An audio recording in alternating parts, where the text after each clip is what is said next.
Can confirm. Okay, we can be live now. All right, Okay. so welcome back to the show, boys and girls. It's a show for all ages. If you say so.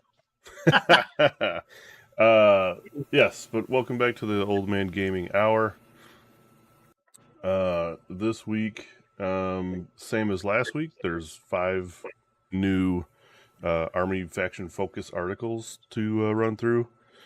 We're going to streamline a tad bit this week because last week hella went over time.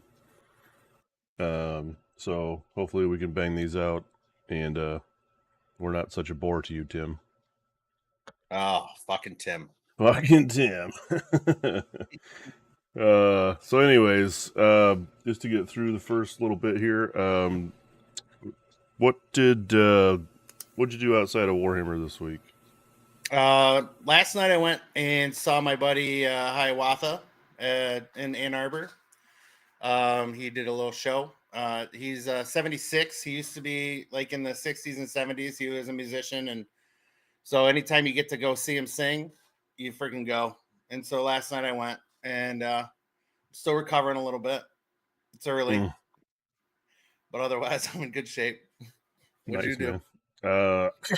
Well, yesterday decided to abuse my body. I think every muscle, including my eyelids, hurt. Nice. I rototilled a giant 22-foot diameter hole in my yard in preparations to put up the swimming pool this year. So, yeah, that was rough. So that's the plan today is to assemble the pool and erect it. Yeah, you invited me over for that yesterday. Yeah, it's amazing you didn't show. Yeah, I was me and Ethan were playing some Marvel, and so I really just didn't want to take away from my time from him. So No, I get it. I was it was an invite. It was a shallow invite or whatever they say. I was like, "Hey, Trev, I'll invite Josh." Even he was like, "Yeah, okay." well, I'm the oldest, and so you're sore. I'd be Oh dead. my god, yeah, I'm a shit show today.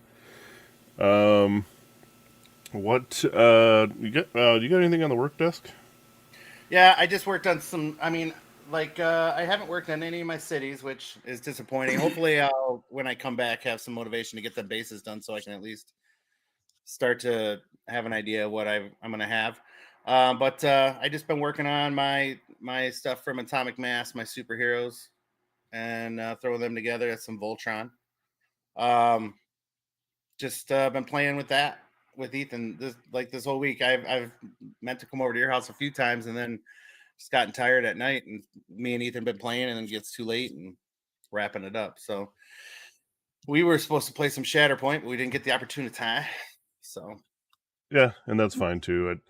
We'll get together one of these days when you get back from your venture. yep, we will. In fact, I did nothing hobby I think related. that's what you do every week. Well, I mean, I make the thumbnails for the show. Okay. I guess that's something. Artistic. Yeah. So, yeah. Other than that, yeah, I do jack and shit for hobby. Again, I still need to find like some kind of motivation to do something for 4th edition. I mean, like, yeah, I have stuff to paint, but Oh, I got that yesterday. I picked up that Vanguard set from Dawnbringer. oh, Pretty with psyched about that. Speaking of putting together, Abraxia or whatever her yeah, name is. Yeah, see, there you go. Vanguard. You even got stuff to build. I don't have nothing to build. I would build the shit out of stuff right now, but Well, I mean, I always have stuff to build when you're ready.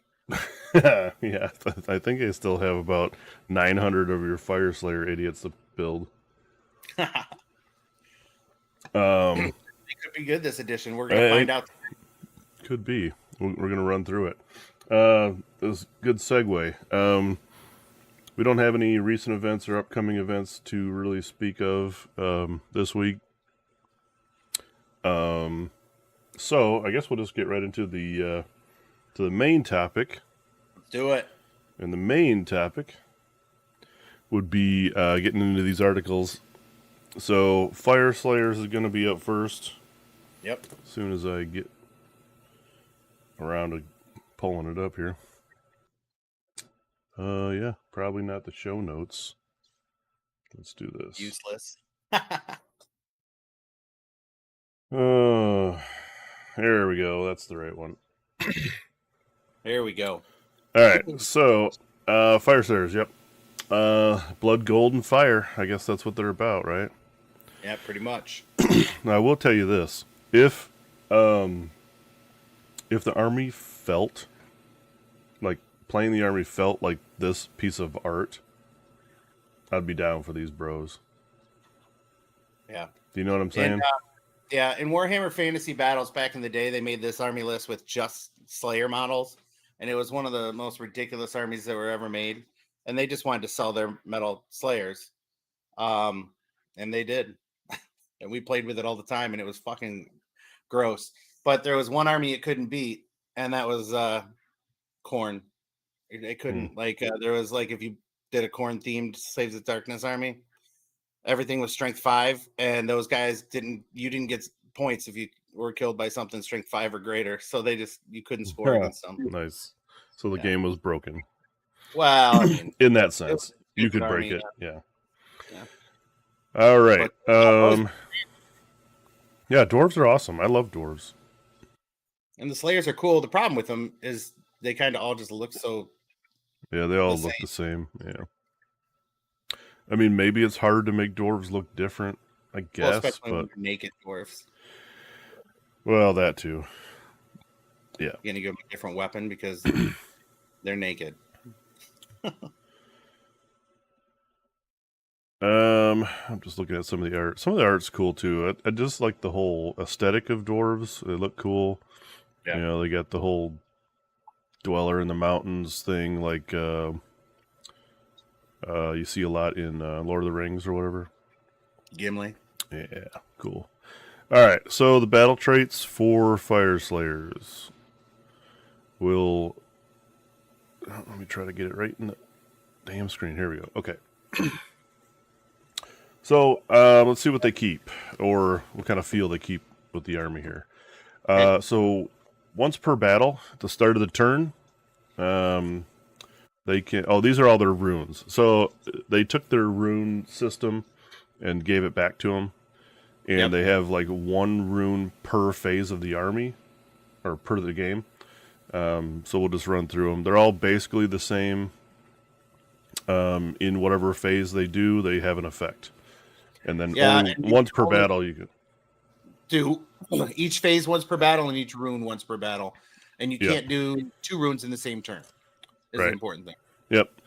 And the way it used to work was you picked a rune, you rolled a dice to see if it would go off, because the runes also had a secondary effect or whatever if you rolled a 6, I think. Yep. So these, they don't have that anymore. They just get to do the thing, though, so you don't have to roll on them. Yeah, I like how they've taken a lot of that out. Yeah. Like a lot of the extra bullshit, the fluff. Yep. Just give it the fucking, you paid for it.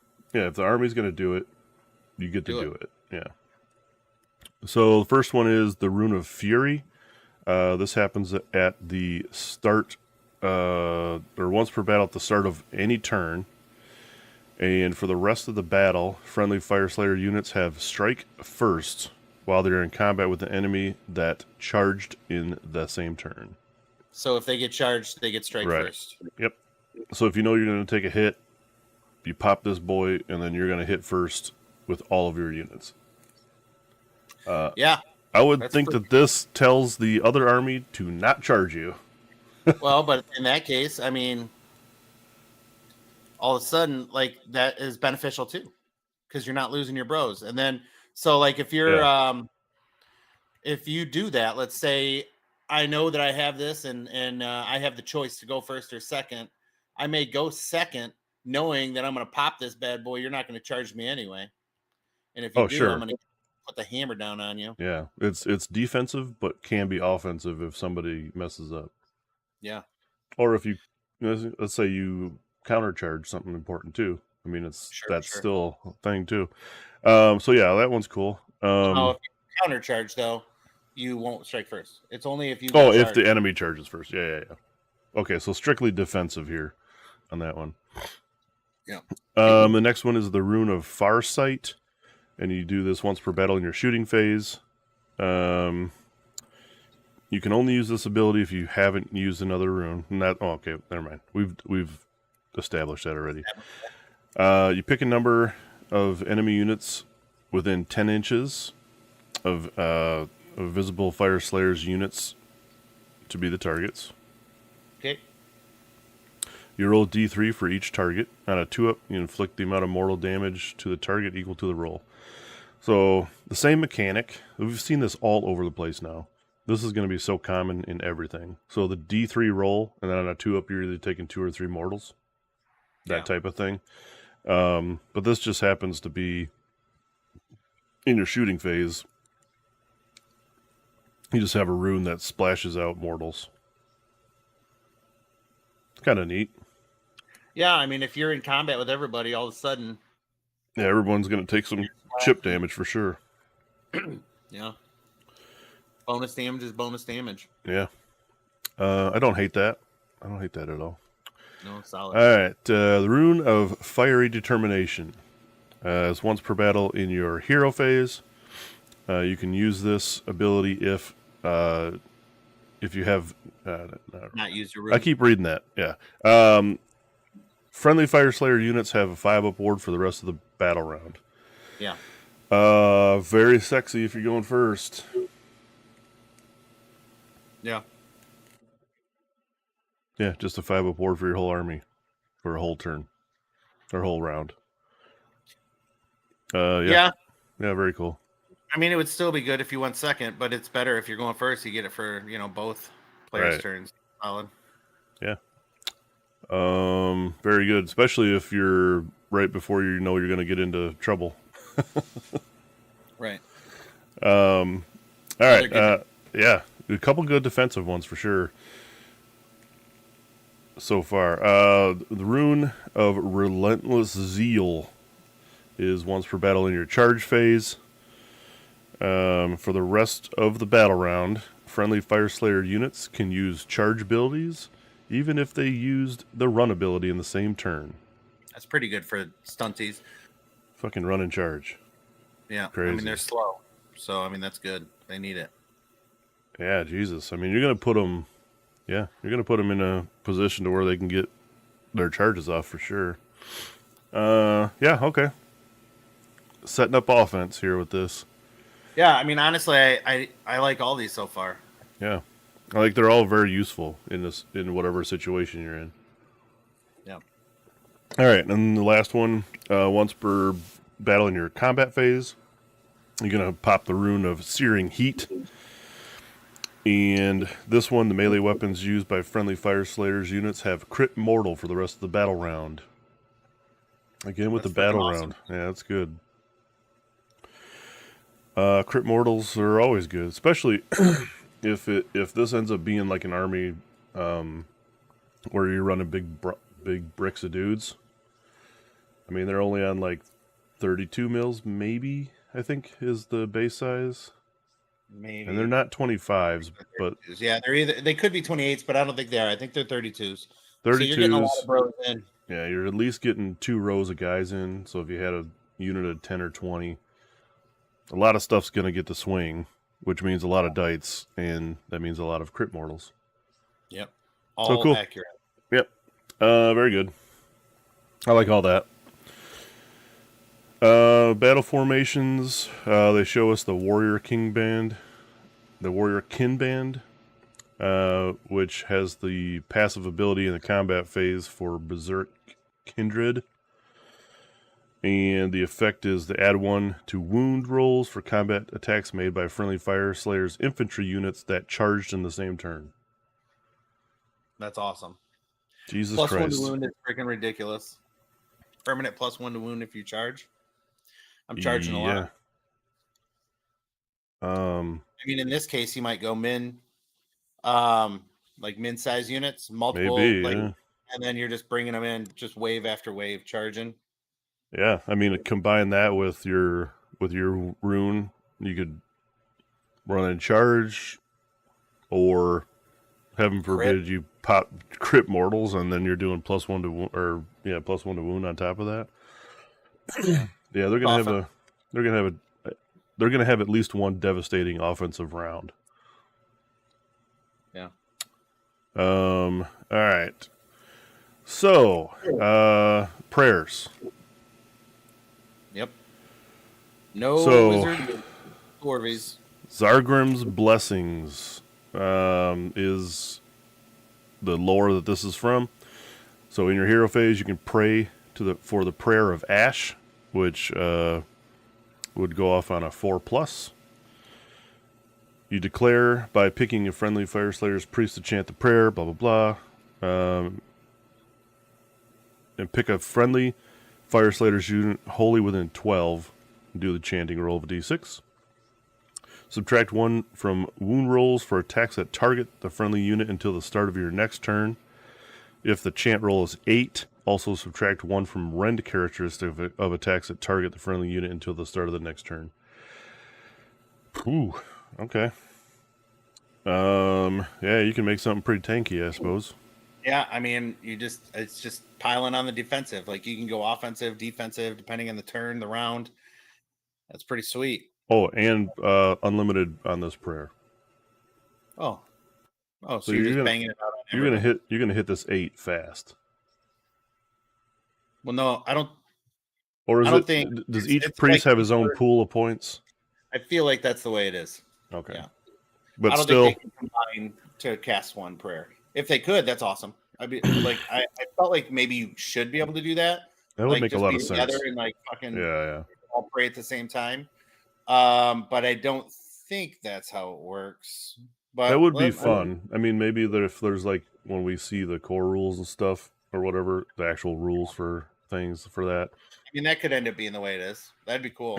It'd be fun if it would be like, like maybe you can't do that unless your heroes are within 12 inches of each other, something like that, where you could stack up the prayer points or something. Yeah. But it's still cool if that would work that way, because you'd be able to bang these bonus prayer things off fairly regularly. Yeah. Probably twice a game or something. First turn, you do the setup prayer, and second turn, you hope you get your 8+. Yeah. Yep. All right, unit focus. We have the Runic Runefather on Magmadroth. Okay. Big Daddy. Move 10, health 14, 4-up save, 6-up ward built in, which is kind of nice for these guys. Control 5. His big steamy X is never mind. That's next. The fire stream from the Magmadroth is a 10-inch range, 4 attacks, 3s, -1 D3 damage, but also has anti-infantry +1 rend. It's cool. I mean, it's not devastating damage-wise because it's D3, but it's still something to clear out a small... Yeah, I mean, you're going to clear out some... You'll do some damage. Potentially, 12. More likely, you're going to do 8. But 8 at Ren 2 is pretty good. Yeah, the Ren 2 is the thing there. Is most chaff won't have much of a save, so... Yeah, that's fine. Now, the weapons, the Latchkey Grand Axe, 4 attacks, 3s and 3s, -2, 3 damage. Pretty nice. Solid. Magmadroth's Claws and Horns, 6 attacks, 4s and 2s, rend 1, 2 damage. Yep. And the Blazing Maw, 2 attacks, 4s and 2s, rend 2, 3 damage. So, not bad.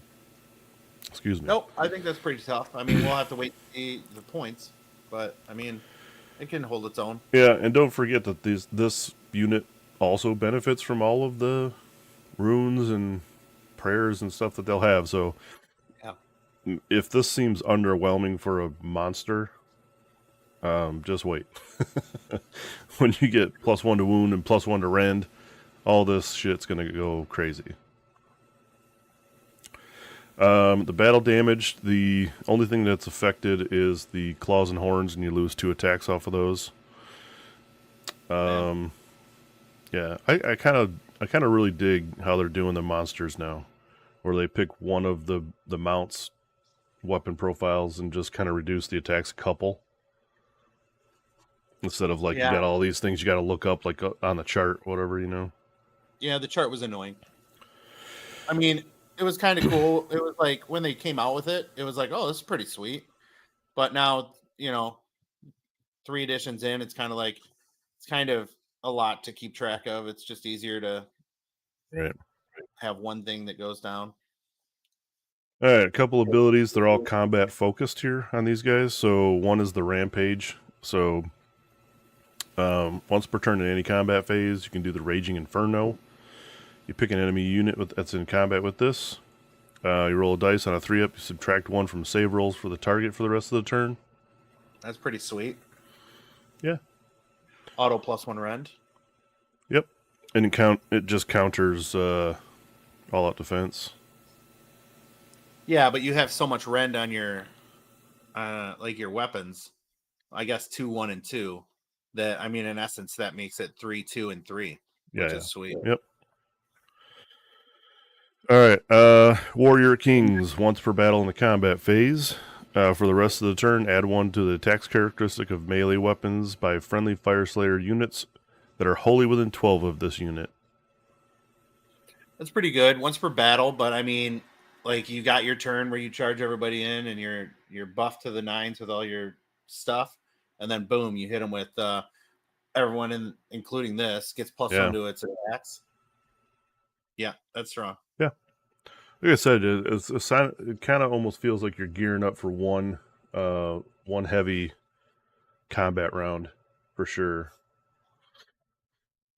I mean, if you popped everything, you know what I mean? Like if you got everything into combat and then you're like, okay, this is the turn. Yeah. The passive ability in the combat phase called Volcanic Blood. If you make an unmodified save roll of a 1 in combat attacks with this unit, you inflict 1 mortal damage onto the attacking unit after the fight ability has been resolved. Okay, so they still have that the fiery blood splashback effect. I don't think it's as devastating as it was before. I thought that it was like D3 or something before when you attacked it. I could be wrong, but they still have that type of thing here. So wait a minute. If you make an unmodified save roll of a 1, so you fail a save, they take damage. Yep. And that's every. So if you do 7 wounds to me and I roll 7 dice and I roll 7 1s, you take 7 mortals. Yep. But you also take the damage. I mean, okay, whatever. Yeah. But sure, fine, right? I mean, I'm fine with taking that damage as long as I'm not at 1 health left. Yeah. That's really I feel like that's really. But they used to have something. I thought it might have been like if they had a saving roll of a 6, like you did. I almost want to say it was D3 damage back to someone. I don't know. It seems something like that because I've fought them a couple times at tournaments and I took a shit ton of damage from them before. At least it felt like it. Roll a die each time a wound caused by an attack made with a melee weapon is allocated to this unit. On a 4-up, the attacking unit suffers 1 mortal wound. Okay, so it was just more. Maybe. I don't know. The math. I don't know. Yeah, like every time you take a wound, you roll on a 4-up versus every time you roll a 1 to save. Yeah, I think you could potentially get a lot more 1s than you do damage taken than rolling 4-ups. Right. And then they also had this lashing tail. Roll a die for each enemy unit within 3. If the roll is equal to or less than the number of models in that unit, it takes D3 mortals. So, like the tail would do some damage. There's not a thing anymore for the tail. So, Well, they still haven't. Now they have the anti-infantry fire breath thing. which is in essence kind of Yeah. Okay, cool. I mean, overall, as a War Master, a hero, monster, 6-up board. I think he'll still see play. It's good. Oh yeah. I think he's. I honestly, I think he's buffed. I think he's better than he was. Very well could be. Yeah, and for a while, I think nobody ran these bros. It seems like a lot of Fireslayers lists that we've seen were just a bunch of dudes because you could 4-up rally the guys, right? So we'll see how that goes. But I like this dude. I like the monsters, and especially good ones.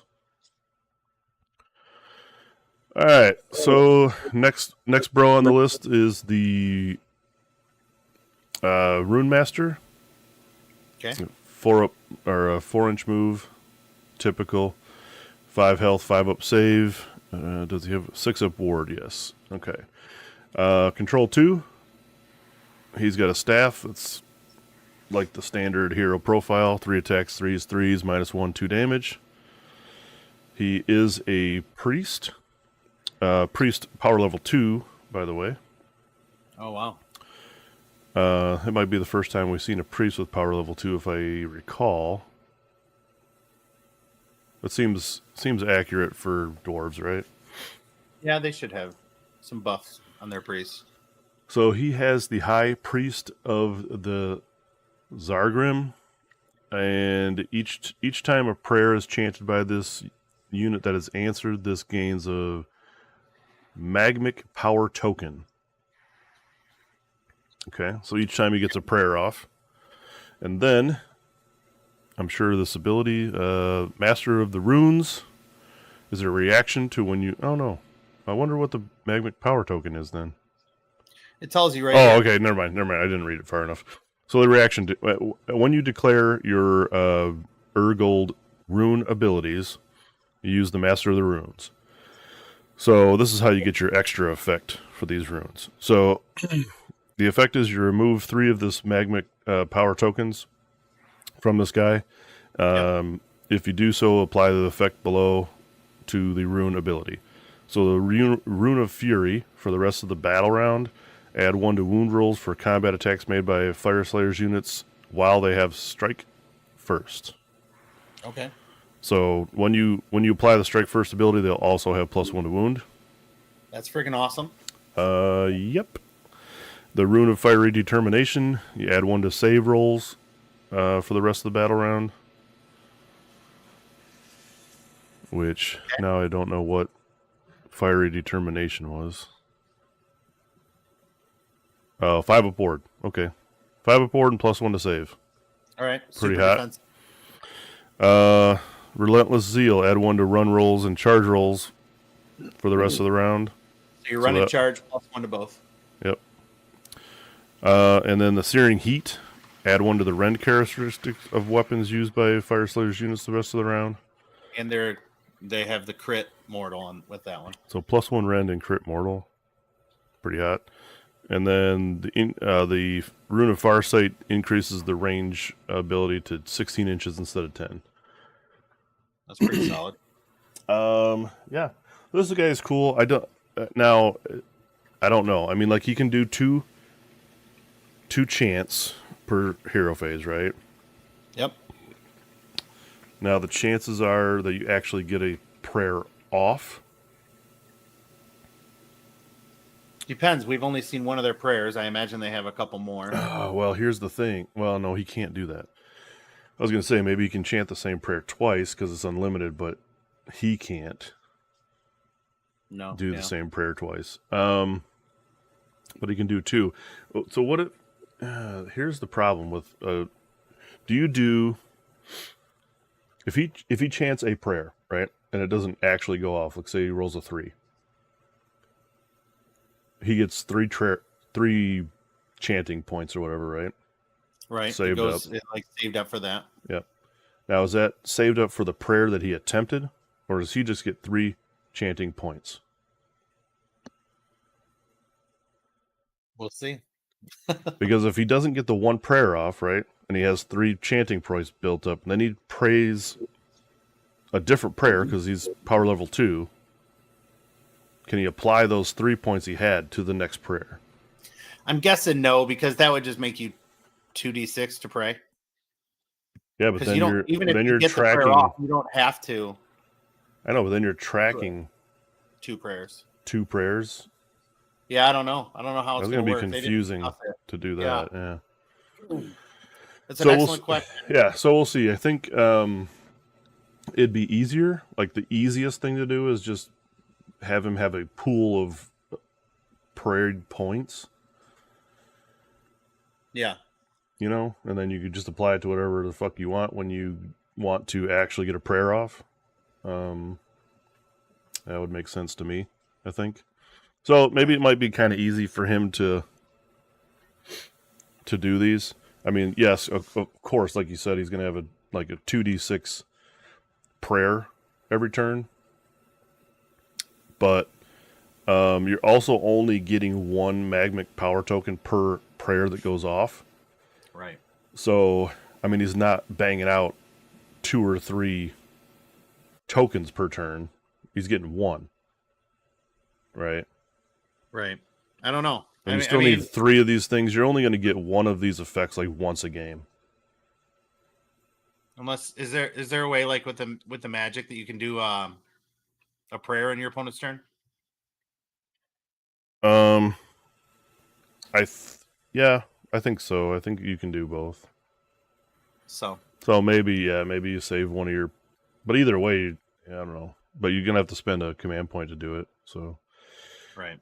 It's okay. I mean, like the extra effects are really cool. Now, how often you're gonna be able to bang them out reliably is another question. But, so that'll depend on if this guy's taken, I guess. If you give a shit about trying to get these extra effects, because he doesn't do anything else. Right. I think. Well, I mean, he casts 2 prayers. Well, I mean, aside from that, but the bonus is getting these extra effects.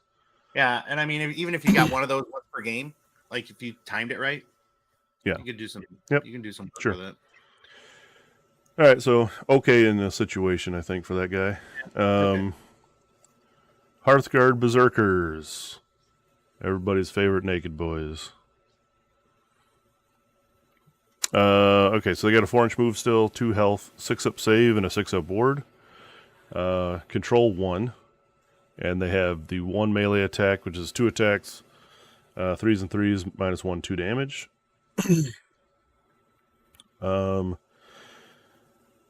Passive ability, Duty unto Death. While any friendly Fire Slayer's infantry heroes are wholly within this unit's combat range, both of these units have a 5-up ward. Strong. Okay, so these guys are protecting heroes. Passive ability, Fires of the Vengeance. The unit, while this unit's wholly within the combat ranges of any damaged friendly Fire Slayer's heroes, add 1 to the attacks characteristic of this unit's melee weapons. Yeah. Yeah, okay, so these dudes are the bodyguard boys, like they've been before. We'll see what the heroes have, because I think some of the heroes that used to be ran with these dudes had, like, ways to pass the wounds off onto these guys or whatever. Yeah. I think they took a little bit of a nerf across the board. It looks like their old save was a 5-up. Used to be that they got a 4-up ward when they were within 9 of friendly heroes. Now they pass the ward over to the other guy, but they also only have a 5-up. They also did 2 mortals on 6s with their weapon before, but they don't do that anymore. Okay. So, yeah, not as great, I would say. One glaring thing is nothing so far has throwing axes either. Yep. Yeah, that was super annoying when everyone was like, okay, these guys axes, these guys axes, these guys axes, and they did like 0 damage. Yeah, it was just a waste of time. one attack 4s and 4s or something stupid. And all right, so those guys took a nerf. All right, so let's look at an invocation. Okay. So we got the Molten Infernoff, 8-inch move, 10 health, 5 up save, 6 up ward, banishment of 7+. He does have a ranged weapon, which is interesting. 8-inch range, 2 attacks, 4s, 3s, -2 D3 damage, and can shoot in combat. Okay. Pretty decent. Yep. And then the Molten Claws, 6 attacks, 4s and 2s, -1 D3 damage with crit mortal. Also decent. I like it. Now the effect he has at the end of any turn, he can use Flame Scarred. You pick an enemy unit that had any damage points allocated to it by this manifestation. So the effect is subtract 1 from wound rolls for that target's combat attacks until the end of the next turn. End of your next turn. Wow. That's a big debuff. So he's just rolling around trying to smack something, and then you get a debuff. Yeah, like you shoot one unit, then you charge into another one. You debuff them both for -1 wounds. Yep. -1 to wounding rolls. It seems like a common theme in this army. Yeah. And not a lot of people have a way to give you back +1 to wound rolls. Not that we've seen so far. So, well, that's what I'm saying. Like, in a general sense, like, taking hits to your wounding rolls is bigger than anything. Rough. Yeah. Yeah, because there's no, like, all-out attack or right anything like that. So, I mean, he's a manifestation, an invocation. He has fly. Yeah, I think, all in all, I think this dude will get put out on the board for sure for the debuff. Yeah, I mean, he's free. So. And you have to deal with him, right? You can't just not deal with him. Yeah. Or else everything he's touching is going to be on a -1 to wound roll. So, yeah, I think you probably have to kill that thing. Yeah. And then you can use him as a deterrent, and it's got a decent size base, too, so. Yeah, it's pretty big. Does it say what you have to get off to get him out? Yeah, 7. Is it a 7? Oh, is it? It's the same as the banishment? Yeah, yep. Okay. Yep.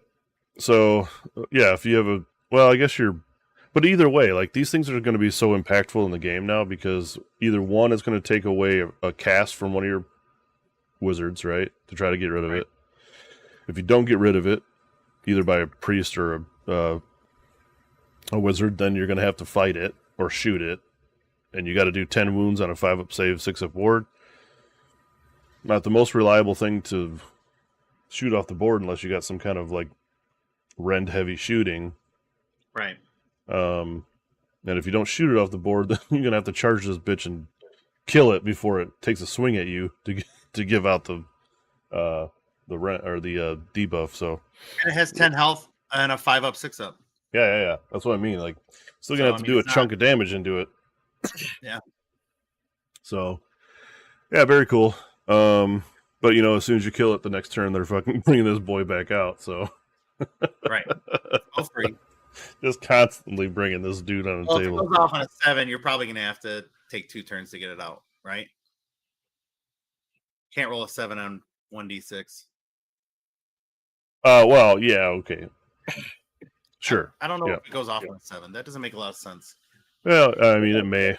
Who knows? I mean, that's the banishment value. That doesn't necessarily mean it's the casting value. So, we'll see. But cool, yeah, his War Scroll's neat. And that's all we got from the Fire Slayers. Okay, not a lot with them, but they also don't have a ton of units. So, yeah. I mean, you got a big percentage of their army book right there. Yeah, we don't see a lot of the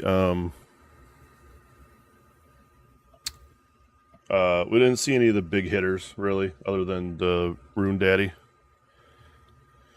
So we'll see how the rest of it looks, but overall, I like the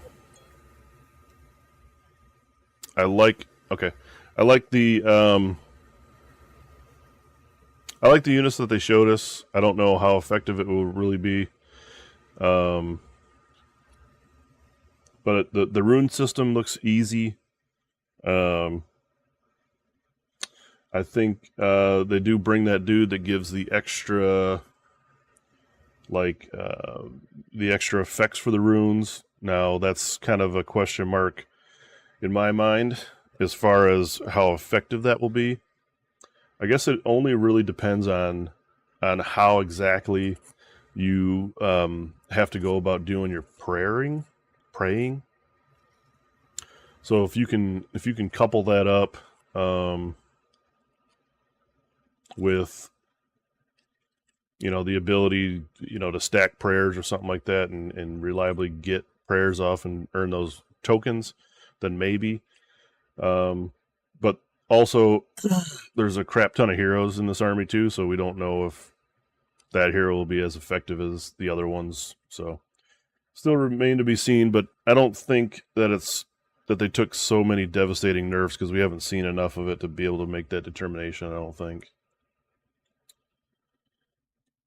All right. So we're going to get into Idneth Deepkin.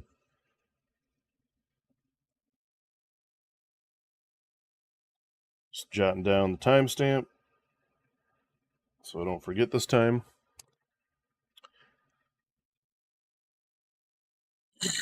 All right.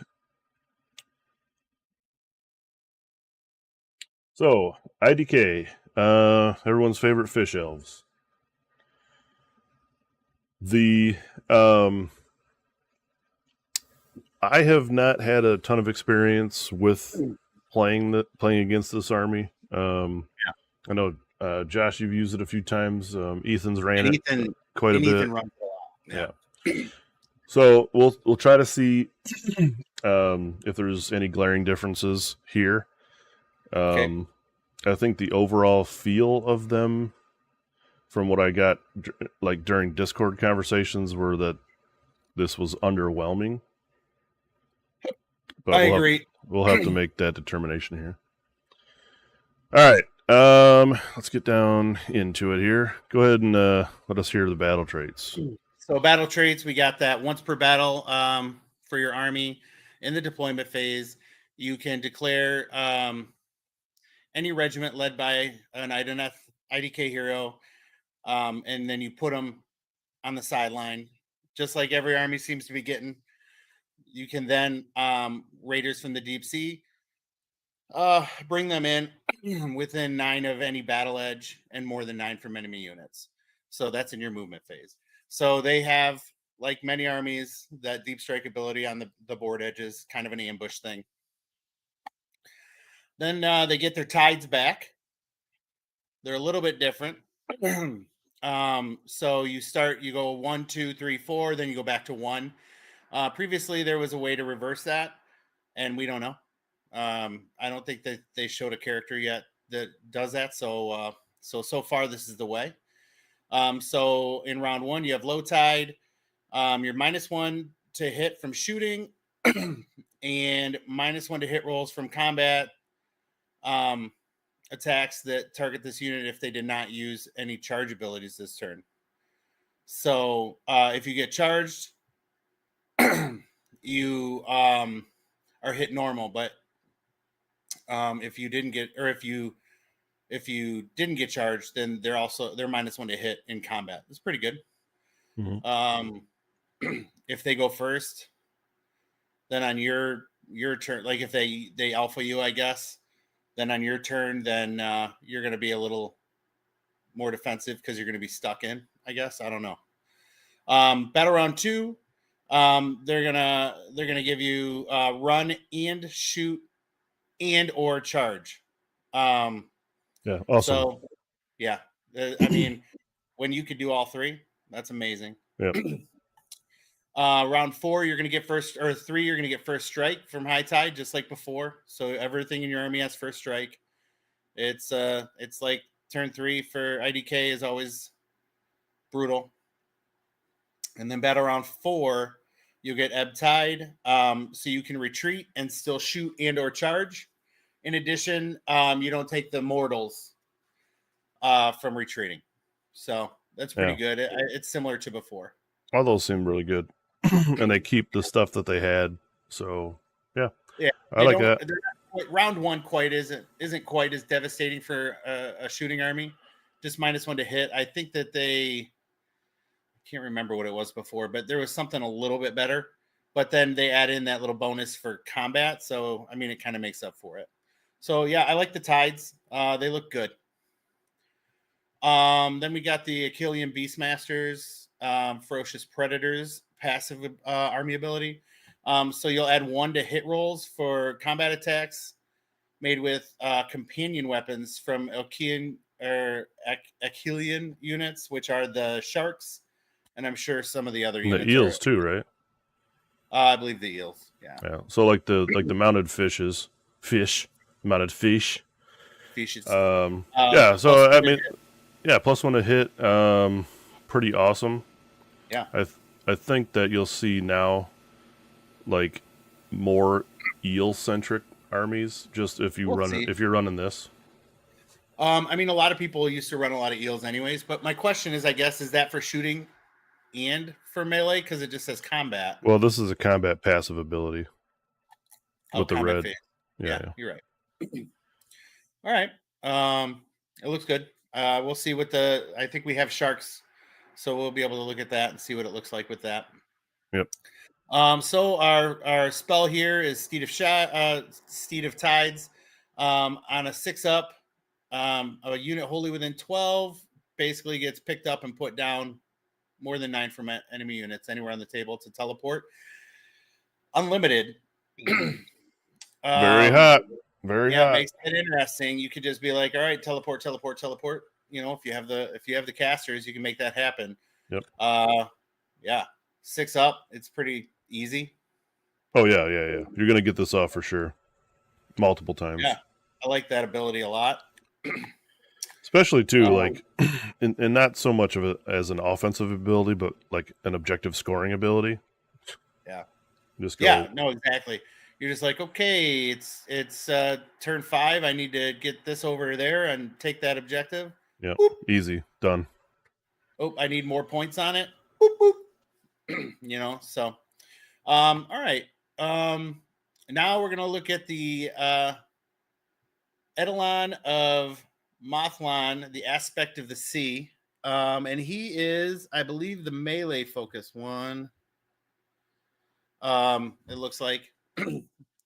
So this gentleman has a move of 10, health of 12, 3-up save, and 5 control. Lost a little bit on his move there, but I mean, when you're 10 or 12, it doesn't really matter. Yeah. His ranged attack, it's 12 inches, 3 attacks, 3s and 3s, 2 rend, and D3 damage. It's decent. I don't hate it. Previously, it was D3 attacks and 3 damage or 2 damage. So I think it's probably better. More regular attacks is better, yeah. Yeah. And you're going to get all your attacks every time. Your Psi Trident and Deep Sea Scepter are 5 swings, 3s and 3s, -1 and D3 damage. And then your Storm Shoal's Fangs, which is your mount. I don't think there is a mount. I think it's just some like fish that are on the model. Yeah. Are 6 swings, 4s and 4s, and 1 damage. So, I mean, they're just kind of like little additional stuff. Yep. So this guy is a wizard 2, a monster. He also has a 5-up ward save, so that's strong. And his passive ability is dormant energies. He just adds 1 to casting rolls. So he's a +1 caster, 2 spells. Yeah. Good. So he's getting off that teleport on a 5. Strong. Heaven forbid he stands next to a place of power and gets another +1. Oh, that would be sweet. 4-up teleports. Yeah. Yeah. So then he's got Tsunami of Terror as his personal spell on an 8. So on a 7 for him. You pick up to 3 visible units within 12 and make your casting roll. Oh, visible enemy units. And then they're -1 for save rolls. So you just are giving out fucking 3 different -1s to save. shit's gonna die in this game. Yeah. Like I feel like there's a lot of debuffing and not a lot of buffing. Now we don't know what the rest of the army's abilities are going to look like. Everybody could have one spell that gives +1 to save or something, which Sure, yeah. would be lame. Once per turn in any charge phase, he can do vengeful waves. So you if you have not charged, pick an enemy unit in combat to be the target. You roll a die. On a 3-up, the target cannot use commands for the rest of the turn. So that's not bad. You're deleting their commands in the I guess if there's something in the charge phase and in the combat phase. So no all out attack or all out D. That's his rampage. So basically It's roar. It's kind of like a little roar. Yeah. And then your passive ability, it looks like Tranquility of the Abyss. Ignore negative modifiers to control scores for friendly IDK when they're wholly within 12. So all these armies that like debuff your control score, this guy just says go fuck yourself. Yep. So I like that.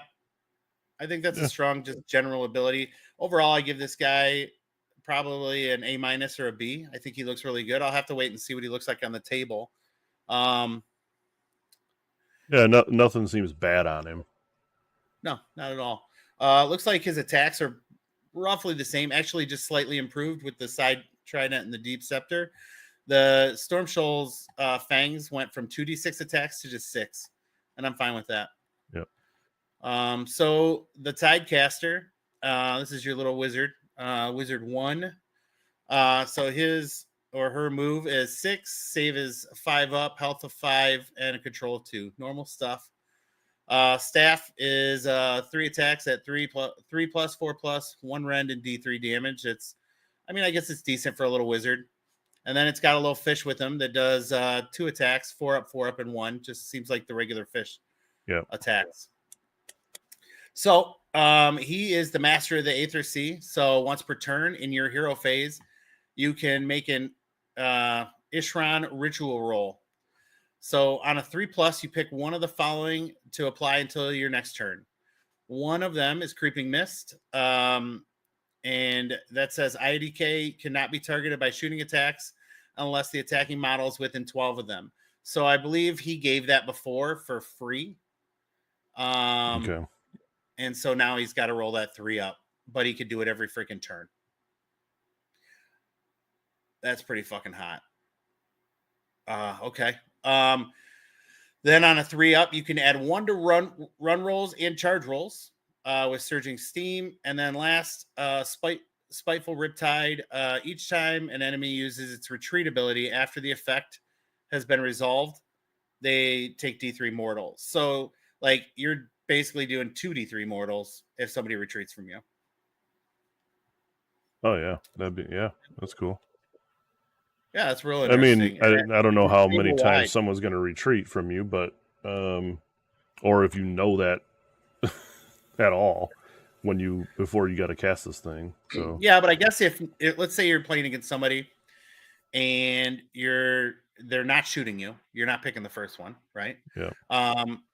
And it's maybe later in the game and we're already in combat, so you're not going to be adding your ones to your runs in charge. You might as well just do this one in case somebody retreats, and it may prevent them from. I guess the other thing is you would know if somebody would want to, like if you're playing Ghosts or somebody that has retreat in charge where they're going to do that every turn, you can kind of maybe deter them from doing that. Well, but they don't take the D3 though. They're like these guys where they don't take the D3 from retreating in turn 4. It would be like that with I think the Ghosts as well. I'm confident that they didn't take damage from retreating. Yeah, but this isn't retreat damage. No, I know this is in addition to it. Right. So you can give them damage, and this still will do. Yeah. So either way, now like you might make them think like if they got one hero with 3 health left, they're going to retreat and charge that hero back in maybe because you might just die. Right. So who knows? I mean, whatever. But yeah, it's okay. Buff pieces are neat. Yeah, I think he's decent. He's he's a wizard 1 too. Okay. Wizard 1, yep. So he casts a spell. He can teleport a unit and then buff your army and you're good. Yeah, and this is All right. this Go is ahead. board wide buffs. Yeah. It isn't. There's Yeah, he no doesn't have range to be on in that. range. Okay, cool. Yeah, Yeah. So I mean that's pretty strong. decent. Yeah. Yep. All right. So after playing Sharks in our last tournament, I was pretty psyched about them, and seeing this kind of makes me a little sad. So let's go over it, and then we'll talk about the changes, I guess. So the Achillean Alopex movement is 12, health is 8, save is 4 up, and control is 2. The only real big difference there is it used to move 14. So you could choose one of the following range weapons. You can either choose the harpoon or the net launcher. The harpoon's range is 18. It does 2 attacks, 3 up, 2 up, 1 rend, and 3 damage, but is anti-monster 1. So it gets that extra rend against monsters. And then the net launcher is 18 inches, 2 attacks, 3 up, 2 up, 1, and 3 damage, but is anti-cavalry 1. So you've got, I guess they've kind of just decided this should be like anti-monster, anti-cavalry, as opposed to just shooting whatever they want. Now, previously, the harpoon was a little bit longer range, but otherwise, it's fine. Other than the harpoon lost 2 attacks, so you went from having 4 shots to having 2 shots. I don't know. It's kind of disappointing to me because I really thought that was a fun army to play, but I suppose it's not that fun to play against. The key thing, though, is the wound went down to 2 up. Previous, it was 3 up. So yeah, so you're getting less attacks, but you're going to get more through. Yeah, and you get a rend. You got a rend before, so yeah. I mean, and I like that it's a solid 3 damage instead of D3 damage. I think probably overall the math's probably going to be fairly close, but you know, I mean, But then again, like you maybe not take a whole army of these guys now just because your effective range went down and it's focused on the like monster versus cavalry versus everything. So maybe not. I mean, they're still going to be decent shooters. Lemon flavored tea. Thanks for the first time chat. Pretty sure the math is actually better. Yeah, without working it out, it probably is better just because if you're getting stuff through, you're getting more damage. Right.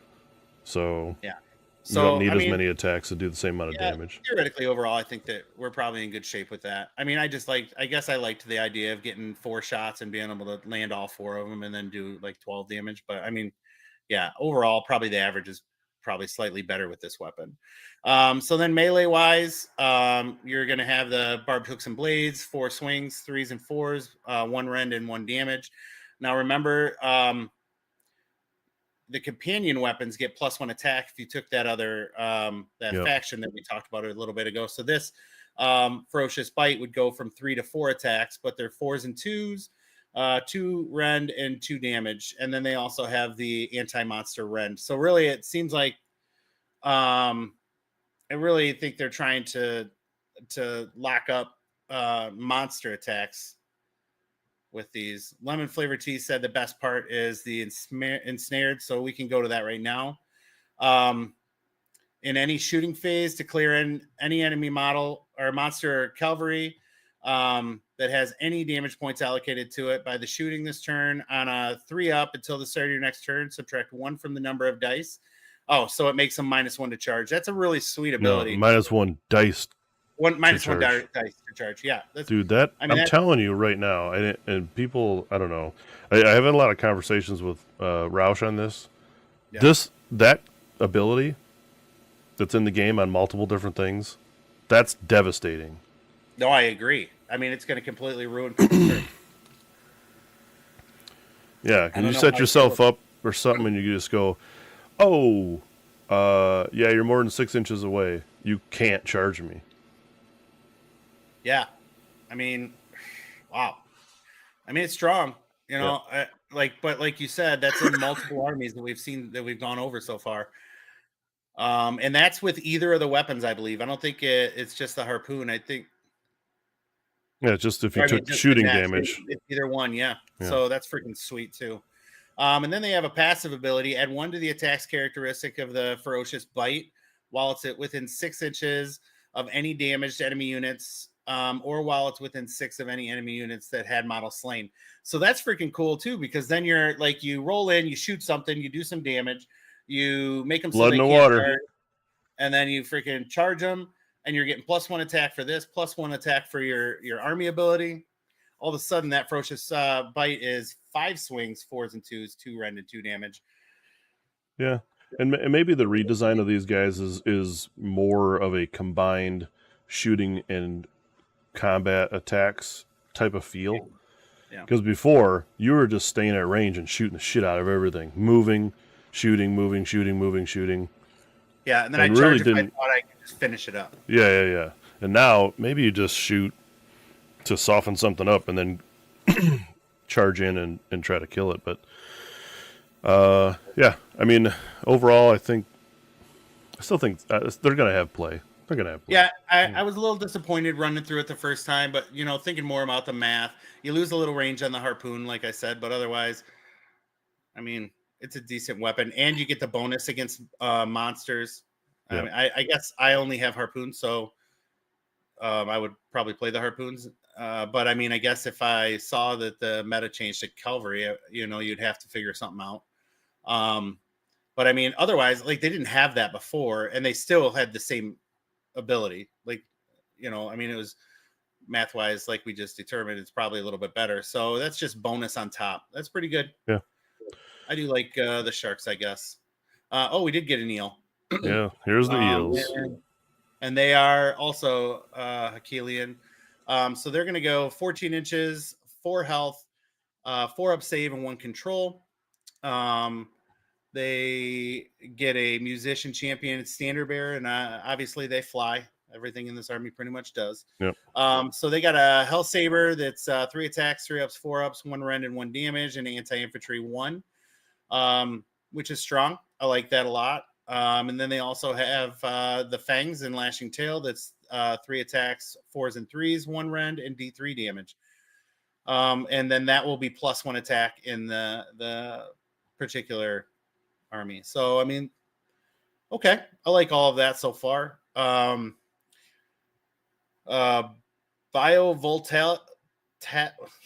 Voltic, whatever barrier. Nurgle bust. So we're gonna pick an enemy unit in combat with this unit to be the target, and roll a die. On a 3+, subtract 1 from attack's characteristic of the unit's weapons for the rest of the turn. That's just a sweet debuff. Yep. I mean, -1 attack, and it doesn't say to a minimum of 1. Maybe that's in the main one. Yeah, I mean, that's like if you're putting that into chaff because you're putting it into infantry to get your bonus. I hope that's not in the game. I hope you can't just turn off somebody's attacks. Right. That seems ridiculous. But it doesn't say here, so it's hard to tell. And then the passive is the Gelv shields. They're going to have a 5-up ward if it charged on that turn. So every turn it charges, it's also going to get a little love, so it doesn't get blown up. And they come in units of 3. So Yep. I mean, you can bring 3 or 6 of these. I've never played with eels myself. Ethan has. I've only played the shark list. But these guys don't seem bad. And again, it's going to depend on cost. Yeah, everything always depends on But cost. if you bring these as your chaff in that battle formation where all your Achillean stuff's getting the bonus, you know what I mean? Maybe these are cheap enough for screens. You bring some sharks, you bring a couple of the heroes, and then yeah, it's cool. It'll be cool. It'll be a cool army, I think. Yeah, I think we have like 20 of these eels, 21 of these eels, something like that. Because when I bought Top Flight stuff, he had some. So, Yeah. I think that's it. That's it for. Yep. That's it for the eel.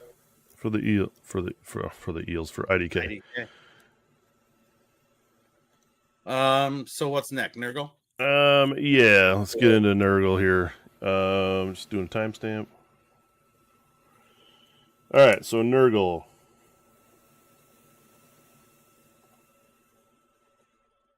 So, I've heard a lot of people raving. I know I mean, they I did think lose some things. I will say this: off the rip, you don't track shit anymore. which is awesome. Which maybe Nick will be able to play like at least 3 rounds now. Yeah, thanks, Lemon Flavor Tea. We do this every week on Sundays. We just talk about whatever comes out the week before, and then once the books are released, we'll get a little bit more in depth with each army and everything. But right now, we're just going through their articles. So. Yep. Also, thanks for the follow, bud. You can check out all of our past videos on our YouTube channel too. It should be linked in the About section here. So if you care to, we'd like to take this time and tell you to like, subscribe, follow us on social media, and do the things to make the dings. Yeah. We're on, what are we on? Discord, Facebook. Yeah, all of it. Instagram, X. So. Yeah, X. All right. All right, let's talk Nurgle.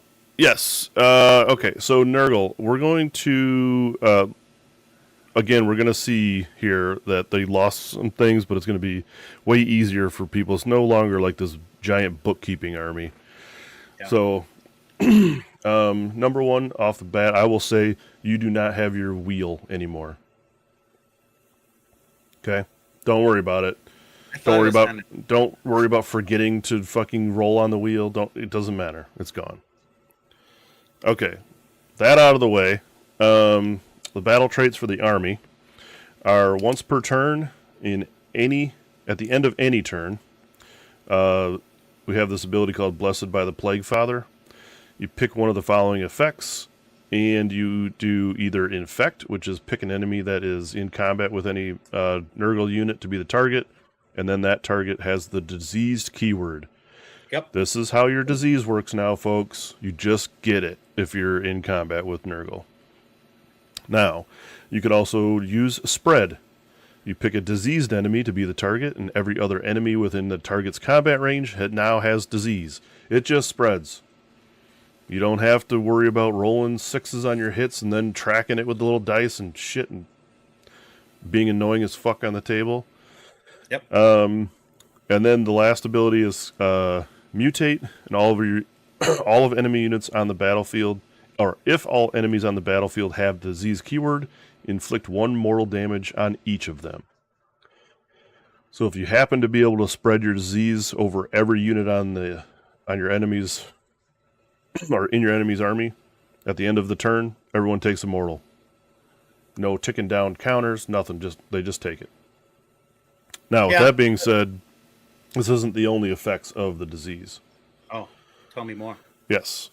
So they have a passive ability, Desperate Remedies, and the effect of this is if a diseased enemy uses any ability that would heal or return slain models to it, instead of healing or returning slain models, that unit no longer has the disease keyword. So it's not if you want to heal it or not, it's you heal or return models.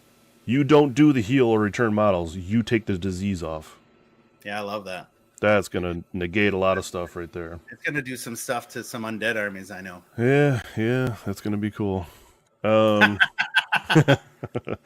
So, the other effect is once per turn at the end of any turn, you are racked with disease.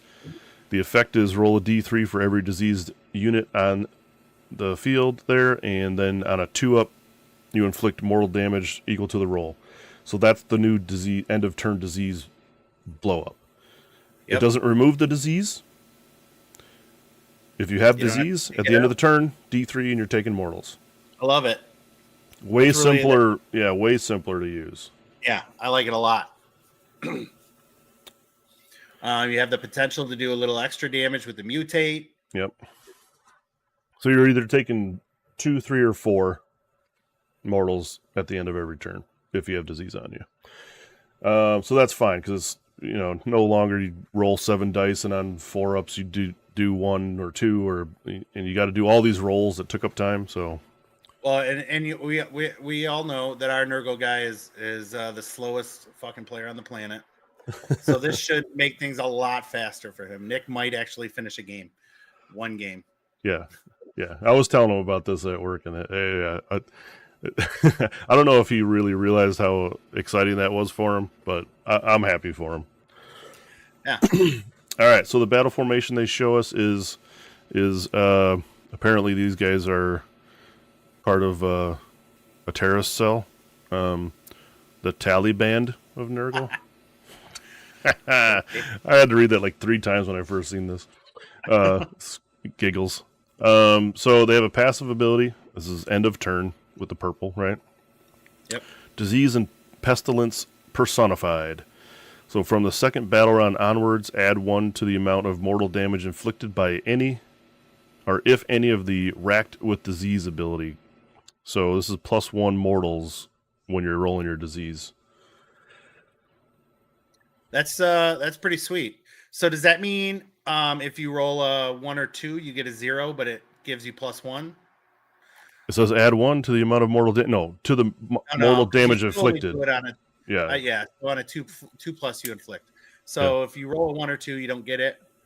But you're doing 3 or 4 now instead of 2 or 3, and then another one if you're got everybody diseased. So yeah, still can be devastating if you don't have a way to heal the disease off. And it feels like you got to keep your units spread around, or else you're just gonna like take the disease because you can't deny it, right? When it spreads, yeah. I mean. Yeah, but I mean, yeah. Once you get one unit with it, then you kind of got to keep that unit away from stuff, right? Yeah. Because otherwise, it's gonna spread to your other units. Yep. But as long as you can keep it away, I guess it'll still be difficult to like spread it. But once you catch one close to something, then now you've got 2 or 3 or more, and then those things get close to something, and then it's just fucking it all goes to hell. Yeah, and we'll see later. Like you would think, like right now, just by looking at those things, like the whole army won't get disease because you'll have your wizards in the back, and they'll never be close to anything. But wait. But wait, there's more. All right, so we do see one of the lore of malevolence. One of those. Malignants. Yep. That's what I said. Words. So in your hero So in your hero phase, you're going to be able to cast this on a 7 fleshy abundance. So you pick a friendly Nurgle wizard and pick a friendly Nurgle unit wholly within 12. If the target is damaged, heal D3. Cool. To get a heal. Okay. If the target is not damaged, subtract 1 from the wound rolls for attacks that target this unit to the rest or till the start of your next turn. And by the way, it's unlimited. Yeah, -1 from wound rolls for attacks that target that unit. Gonna make them tanky again. You can't target the same unit with it. Like, it's not stackable. Oh, yeah, you can't stack that, I'm sure. But, I mean, you could still spread this around if you had a couple wizards. Whatever, you're going to put this on your meat shields like before. And, instead of, I think Fleshy Abundance gave them +1 to their wound character, or their health, whatever, before. But now it's like, so what? You can heal them, or you can give them subtract 1 from wound rolls. Pretty good. I like that spell. -1 to wound rolls, I think better. Yeah. Yeah, I mean, that's really good. All right. The Great Unclean One, Glow Up City. Glow Up City. All right, let me bring him up so we can talk about him. All right, so number 1, he's got a 6-inch move. 2/3 as much better or a third better as what he had, right? He had 4 before? I'm almost there. I'm here. Yeah, he moved 4 before. Okay, so 6-inch move. Gains 2 inches of movement. Any other unit, probably not as good, but for him, excellent. Yeah. 20 health. Much more health. From 18, yeah. Yep. 4 up save, 5 up ward. All good. It looks like all Nurgle units are still going to keep their 5 up ward across the board, so that's good for them. Yeah. Control 5, but who cares about that? We're talking about the Noxious Bile ranged weapon. Okay. 7-inch attack, which is not a lot, but he's going to be in combat more, I think, now than he ever was. So it's D3 plus 3 attacks. So what, 5 attacks average-ish, probably 4.5. 1.5, 4.5, yeah. 3 is to hit, 2 is to wound, 2 rend, 2 damage, and can shoot in combat. So he's always doing this thing. Yep. He's got a Colossal Blight weapons, which now you don't have to pick his weapons before. Like, he had all those different weapon options. Who cares anymore? They're 4 attacks, 3s, 2s, rend 2, 4 damage. Okay. 4 damage is considered beat stick category. I agree. That's an upgrade from his other weapons. Yeah. And then his host of Nurglings are 10 attacks, 5s, and 5s. Who cares? 1 damage, but Just crit damage. auto wound. Oh. So they could just push through if you roll 6s. 10 swings, you're going to get like 2, maybe 3 of that. That's not bad. I don't hate that. His battle damage thing only drops his big weapon down 1 attack. Nice. Yeah, yes, please. Fuck. Okay. Yeah. So his in the movement phase, you're going to get this once per turn ability called Locus of Nurgle. You pick a friendly Nurgle demon unit that started the battle with 3 or more models and that has been destroyed. Can you see where this is going? Roll a dice on a 4-up, set a replacement unit with half the number of models rounding up, wholly within 12 of this unit, 9 inches away from enemies. A recursion in Nurgle. Once per turn. Once per turn. In your movement phase. On a 4-up. Yep. So these guys got the fucking Loon Shrine attached to the Great Unclean One. Well, but they used to be able to summon, and I think they're taking summoning out. They want I know. But now it's centered around this dude. So this dude's an auto include. Yeah, pretty much. Not to mention that he's already a combat dude. Yeah, I mean, and he's got a lot of health. He's got a little bit better move, like you talked about. So yeah, I mean, he's playable now for sure. And the model's freaking amazing. So I'm glad that they actually, like, you haven't seen a Great Unclean One forever. So and Nick's got that really sweet. Oh, the one he printed on the. Yeah, that one's fucking cool. All right. All right. So he also has 2 more things.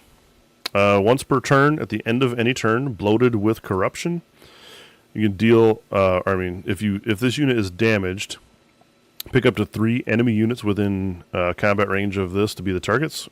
You roll a d3, and for each 2-up, you inflict amount of mortal damage equal to the roll for his rampage. Okay. So his rampage happens at the end of the turn. Yeah. So on top of the disease dice, because you're getting disease if you're in combat with this bro, right? You're getting all the pluses to the disease rolls because all of the things.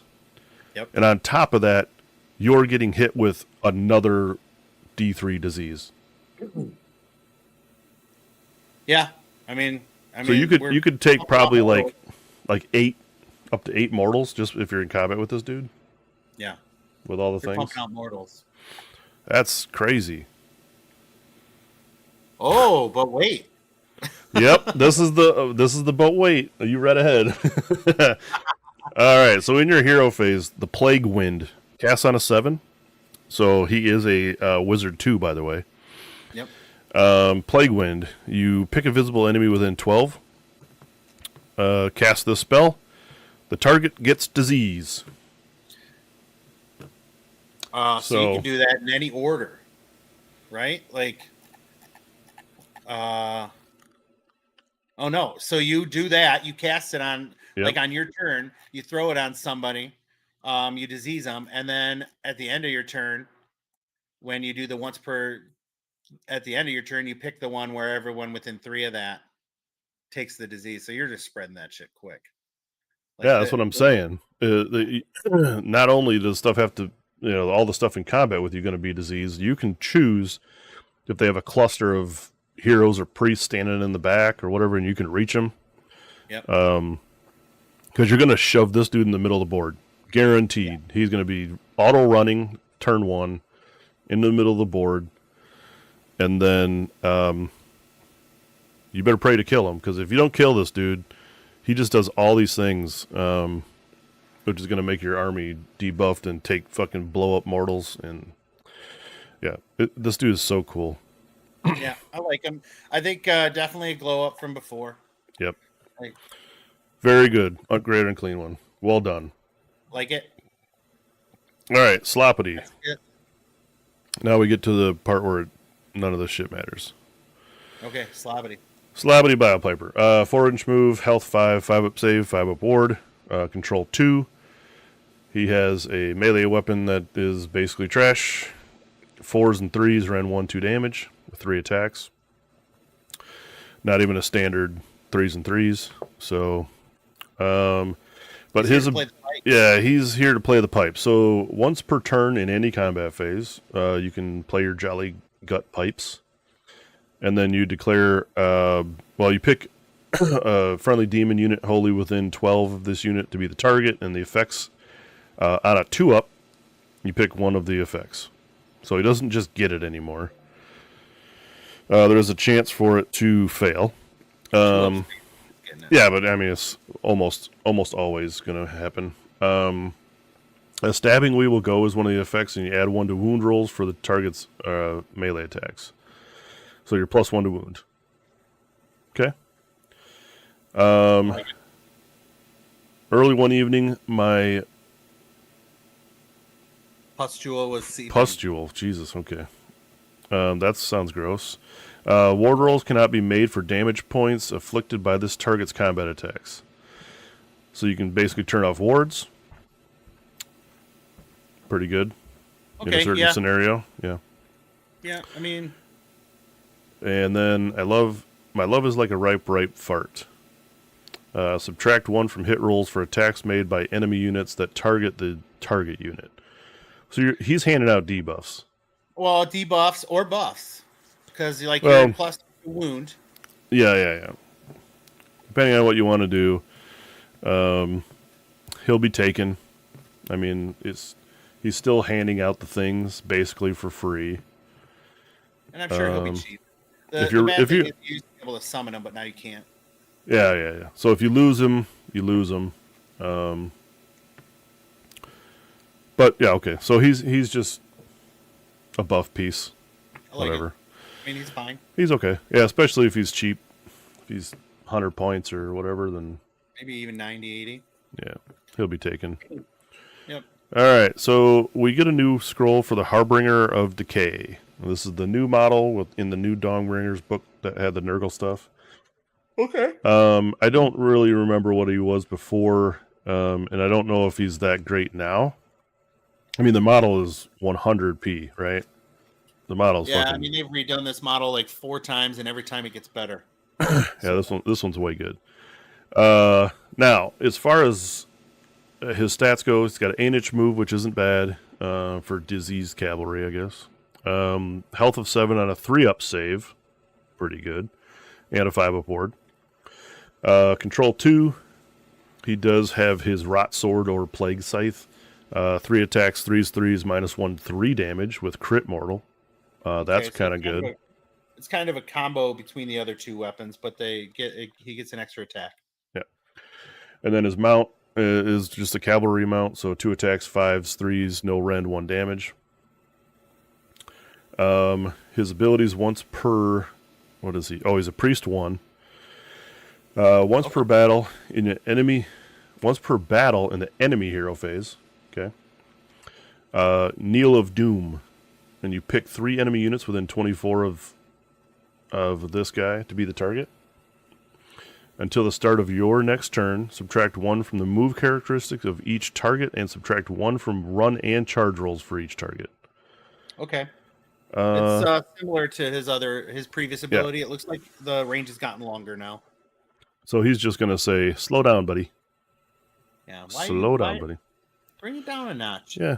You're at a 10. Yeah. You're at like a 9. So, I mean, I don't know how devastating this ability is. It might come into play. I mean, I guess mostly if something has like run and charge. So they're -1 to move, and they're also they're back to normal run and charge maybe, or. I mean, but whatever. Like making a 7-inch charge into an 8-inch charge is. Awesome. Yeah. That's what I mean. Like it could be situational, but I mean, it's only once per battle though. so it's not like every turn you get to do this thing. Yeah, I suppose. So not super good. He does have a prayer, Omens of Decay. You pick a visible enemy unit within 12, and on a 4+, you can subtract twice the current battle round number of from his control score for the rest of the turn. If the chanting roll was 10+, this ability affects all enemy units within 12 of this. I don't know. So I mean, you're not getting the 10+ till turn 3. Yeah. You wait prayer every turn. So trying this to bump dude, that up just to keep them from taking an objective when you could just put your guys on it. yeah. In fact, I thought this guy was a little bit better in my mind than he is reading it here. I hate this guy. I hate this guy. To get the bonus effect, you're chanting 3 turns straight to try to get the thing. He doesn't do his one ability but once per battle to slow somebody down a little bit. It would be better if it was like once per battle you removed one pick 3 enemies and -1 charge dice or whatever, right? Like that would be the thing that would be cool once per battle. And he doesn't have that. You're probably not running this dude into combat all that much. He doesn't have a crap ton of attacks. I mean, I guess he's got a 3-up save. Yeah. I don't know. I just don't see I don't see it. Yeah. I don't disagree. I don't like him that much either. I guess it might depend on if he's got the Rotbringer's keyword, so maybe there's a battle formation that deals and gives buffs to Rotbringers, maybe, but yeah. You'd have to give him pretty fucking good buff. Yeah, that's what. Right? Well, it doesn't say that. Oh. Chaos, Nurgle, and Rotbringer. So, I don't know. Demon, but Immortals don't immortal. Okay. Not my favorite unit. Yeah, that might be all the units they've shown us from all the books. That could be my least favorite. Yeah, he's very underwhelming. We'll see. He'll probably come to tournaments and just fucking crush faces. Yeah, somebody will figure out how to use them. Sure, yeah. And then we'll be all right, Blight Kings. Let's see what they do now.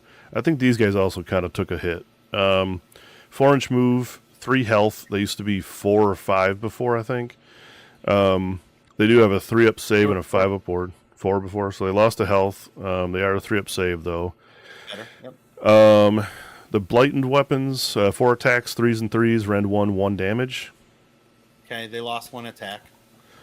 And then the only thing they have on them is a passive ability at the end of the turn, Blessed Bulk or Bloated Bulk. Add 3 to this unit's control score while each model in this unit is contesting an objective you control. So I guess these dudes are just walking onto objectives and standing there? Yeah. I mean, they're infantry, 5 dudes in a unit. They have a full command, and so you're gonna roll them up. They're gonna be worth 8 on an objective. Yeah. Okay. I mean, they got a champion, a musician, and a standard bearer. They have the Rotbringer's keyword, which may be notable. But I don't know, man. These dudes aren't like the dudes before, where you bring like a unit of 10 of them and they can just slap the shit out of something. They're just meat now, I guess. They did another before, that they're not getting anymore. So underwhelming again, right? For these guys. Yeah, they're just going to be the main infantry now.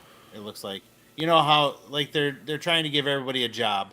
And so they have decided these guys are just going to be the meat shield guys that go stand on objectives. Yep. Which, I mean, there's still 4 attacks each, 3s and 3s, 1 range, 1 damage. So that's 20 swings on 3s and 3s, 1 rend, 1 damage.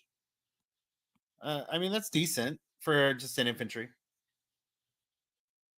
When you compare them to, well, yeah, you're looking at, I mean, we'll wait and see what the rest of the units look like. Plague Bears, I mean, obviously, this is the Spearhead War Scroll, but they're freaking 1 attack each, 4s and 3s, 2 wounds. So, I mean, they're slightly better than Plague Bears. I don't know. There's Great and Clean one glow up for sure. We'll see how people put an army together around him, because clearly that is the model that is going to be the centerpiece there. Well, and they still have Glockkin we haven't seen, and a lot of other cool stuff. So, all right, on to the big boys. All right, Sons. Perfect art piece here. Love this. Yeah. My Giants are some of my favorite models. I've only played the one tournament with them, but they were pretty freaking cool. All right. Tell me about the battle traits, sir. Okay, let's run this down. So passive ability, Timber. So when you get smoked, you roll off. And then the winner picks a point within 3 inches and deals D3 mortals to each unit, friendly and enemy, within 3 of that point. So they just kind of fall and But that's different now. well, if the unit has lower health than that model, what's different? It's the same. You never used to hurt yourself before. I think you did. I don't think so. Adam was telling me about that. I think you did. I can look it up in a minute. But anyways, any charge phase, Gargant charge. So you pick a friendly Mega Gargant or Gargant, and then use this Rampage. And you pick a visible enemy unit within 1.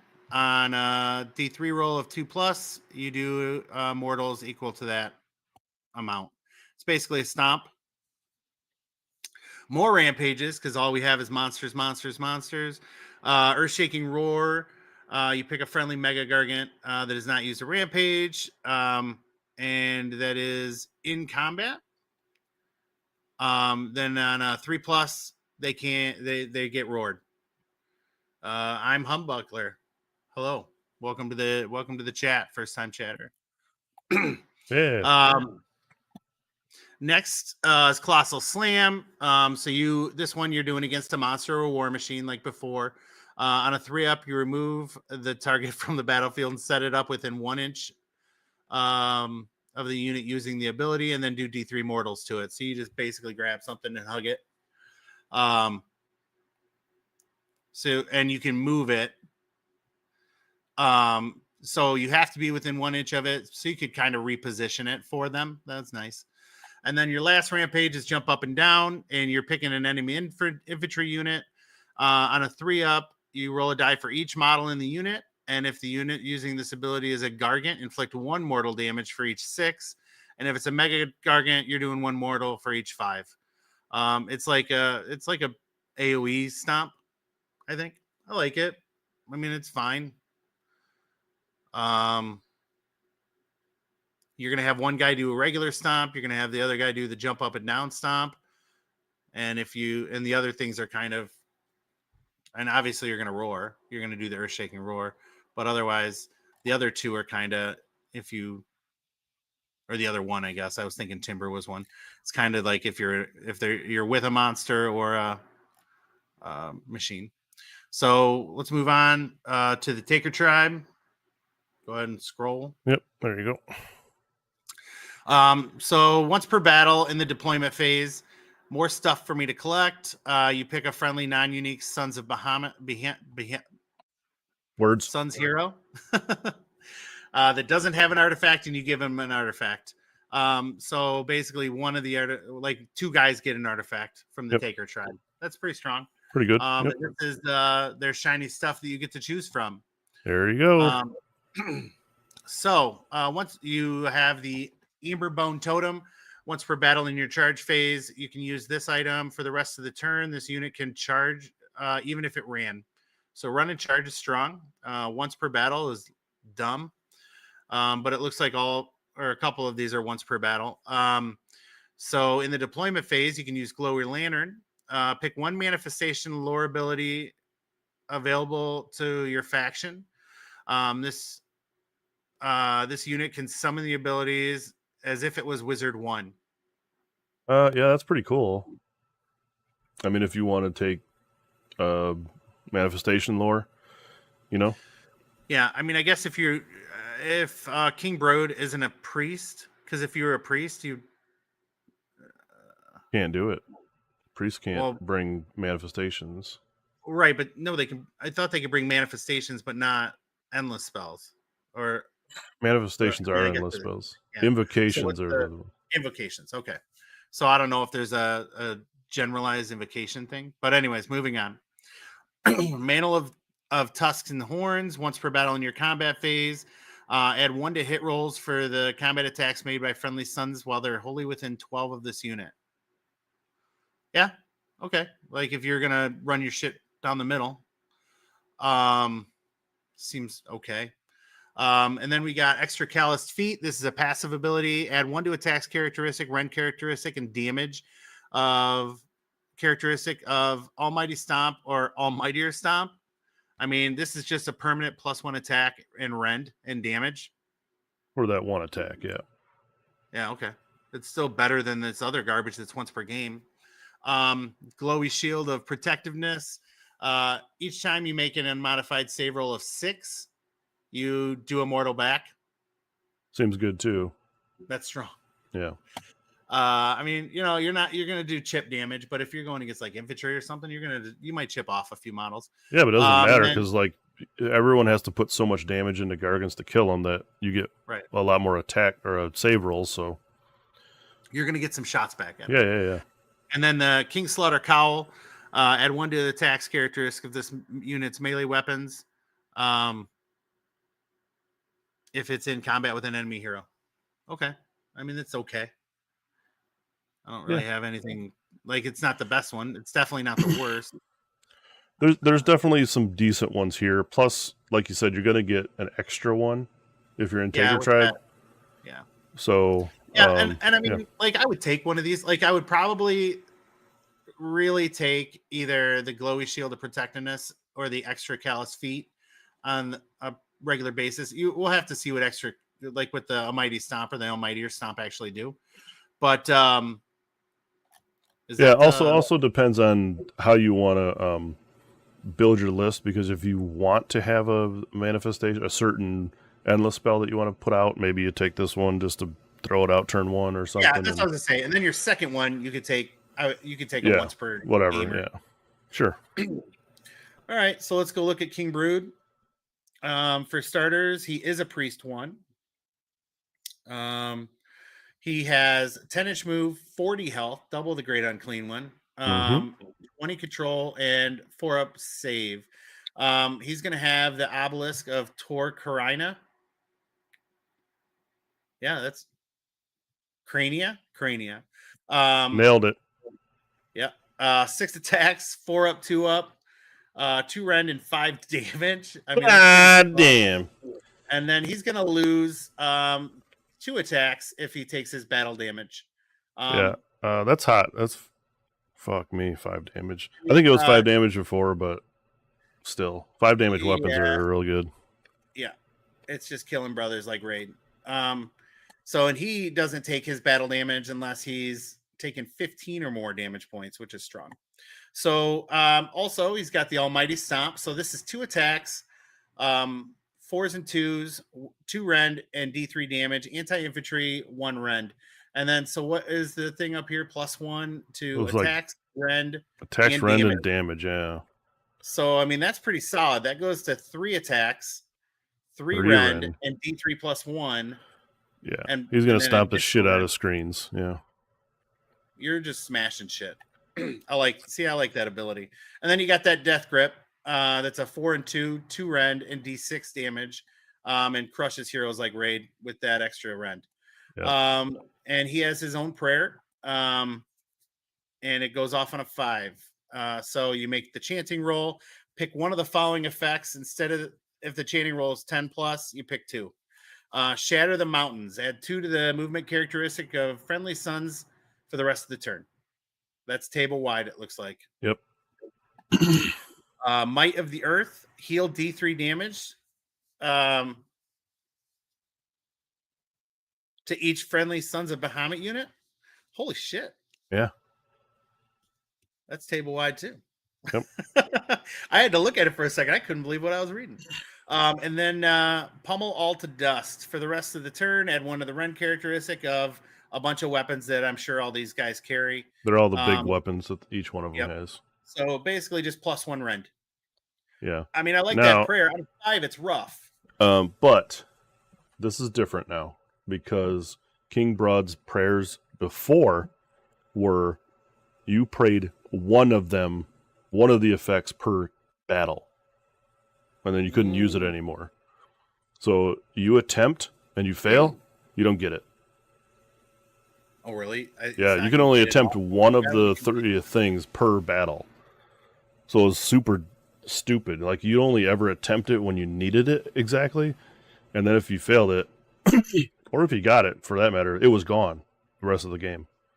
Just that one? Or yeah, just one of the effects. Yeah, because they were 3 different prayers before. Yeah. But now at least, like, you get a chance to do them whenever, especially if you roll good, I guess. Yeah, that's pretty sweet. Yeah.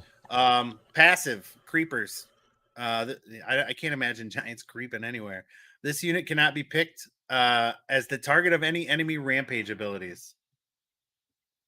Just immune to rampage. Yep, very good. Wow. And then Sons of Behemoth. If this unit would be automatically destroyed. Okay, so this is where you only take 6 damage if you're auto-destroyed. Yep. Who's the other person with that? Kragnos. Kragnos, yeah.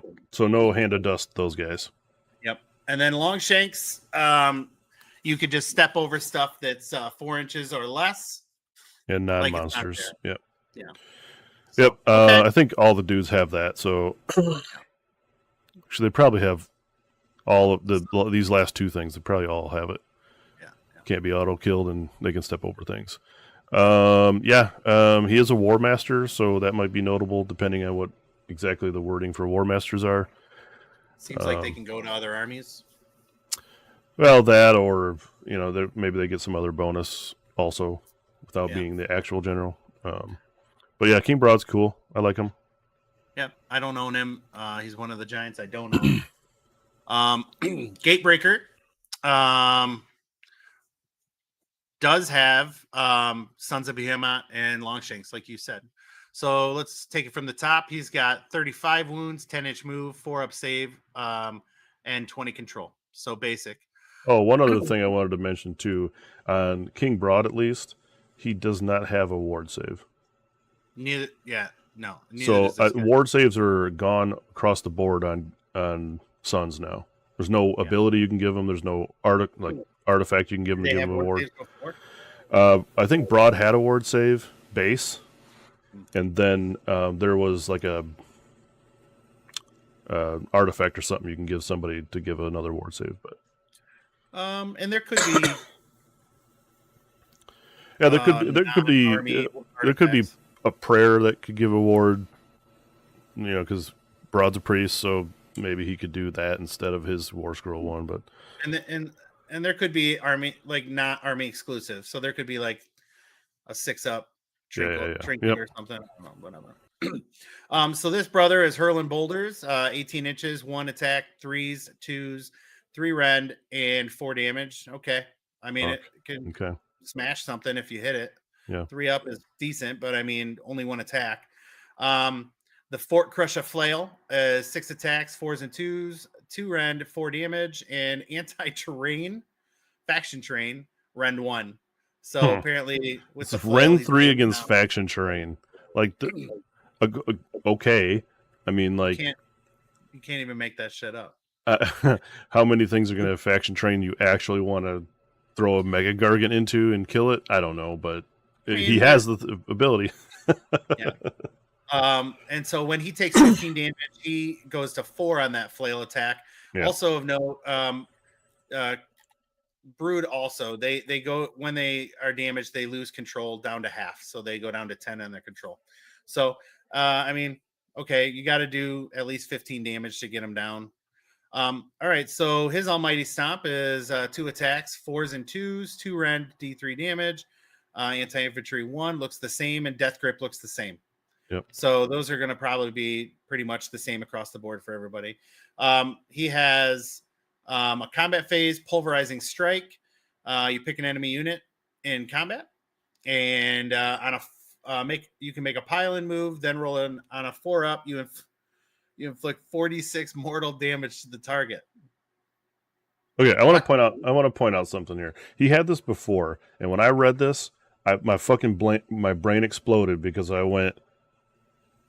The wording of the last thing was, instead of your normal combat attacks, do this ability. Does not say this here. However,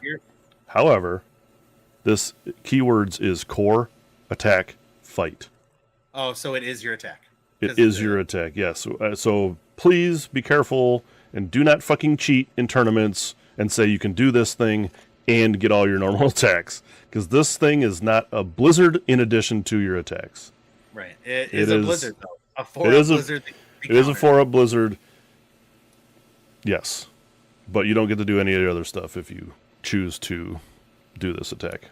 When wouldn't you choose to do this attack? When you're fighting faction terrain. Okay. So 50-50, valid. you just have a stated unit with mortals. Yeah.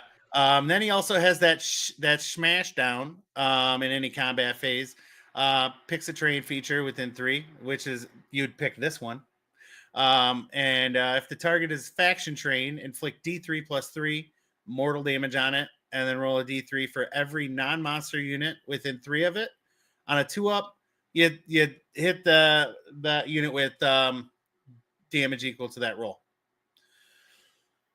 Yeah. Okay. I mean, I don't know. Like, sure, maybe. Fucking, I don't know. Like, why is this guy got to be so centric into killing faction terrain? Is beyond me. Gatebreaker. That's his name. Well, I know, but okay, so it's more thematic, but not usable. So I mean, you still got to kill faction terrain. I mean, there's. Yeah. Okay. So if you just do your normal attacks, okay, you do D3 plus 3 mortals to the faction terrain. So. Say 4. Okay. Faction terrain has what? 8, maybe? Health, sure. 10, maybe? So half of the terrain feature's dead by using that ability.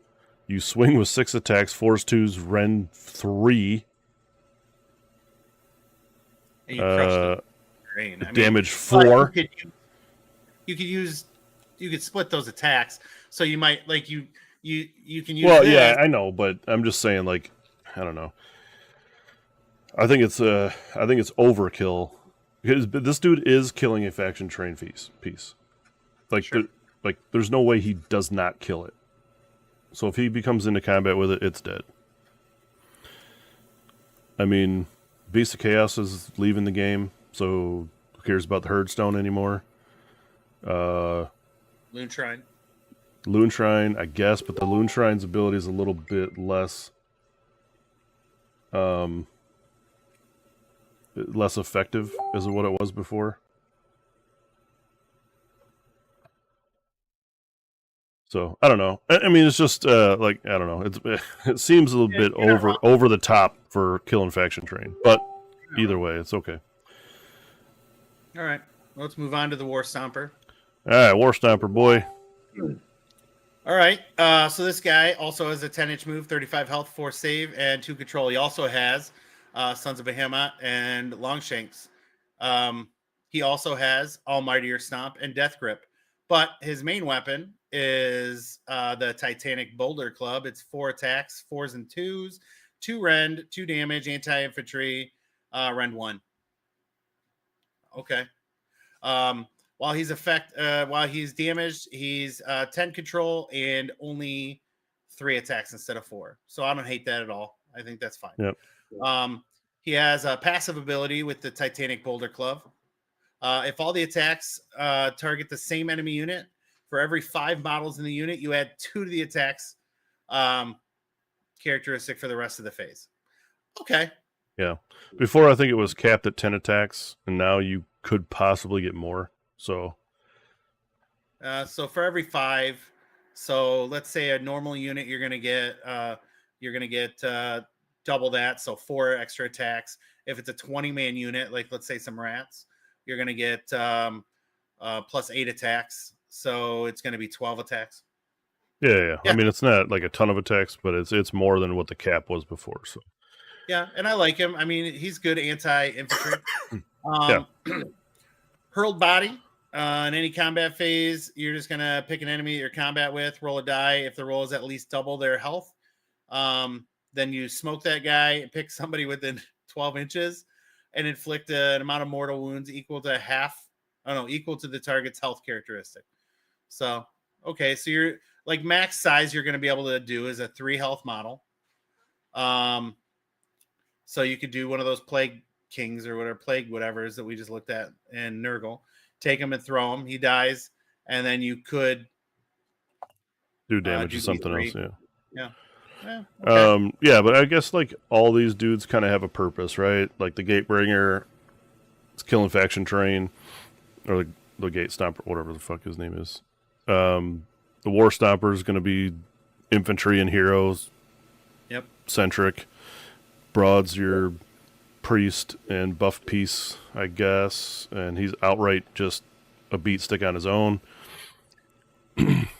Yeah, I mean, so far, yeah, they are what they are. And then we have our little man crusher boys that Adam really likes for some reason. These are the baby monsters. So they're going to move 8, have a health of 12, 5 up save, and 10 control. They don't have the ability to only take 6 mortals, and they also don't fall.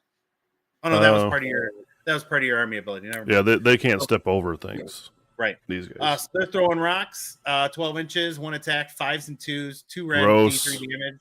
It's absolute garbage. It was garbage before, and it's even worse now. I mean, granted, you're going to have theoretically 3 of these dudes in a unit. You might hit with 1. You have a massive club. You're taking 4 attacks, 4s and 2s, 1 rend, 2 damage. Your headbutt is 1 attack, 4s and 2s, 2 rend, and 4 damage. And your mighty kick is 1 attack, 4s and 2s, 2 rend, D3 damage. Yeah. I don't like any of those attacks. Anything that hits on a 4 or 5 sucks, and then when you only get 1 attack for those, even sucks worse. Yeah. I mean, monsters hit on 4s. So yeah, but they have more than 1 attack.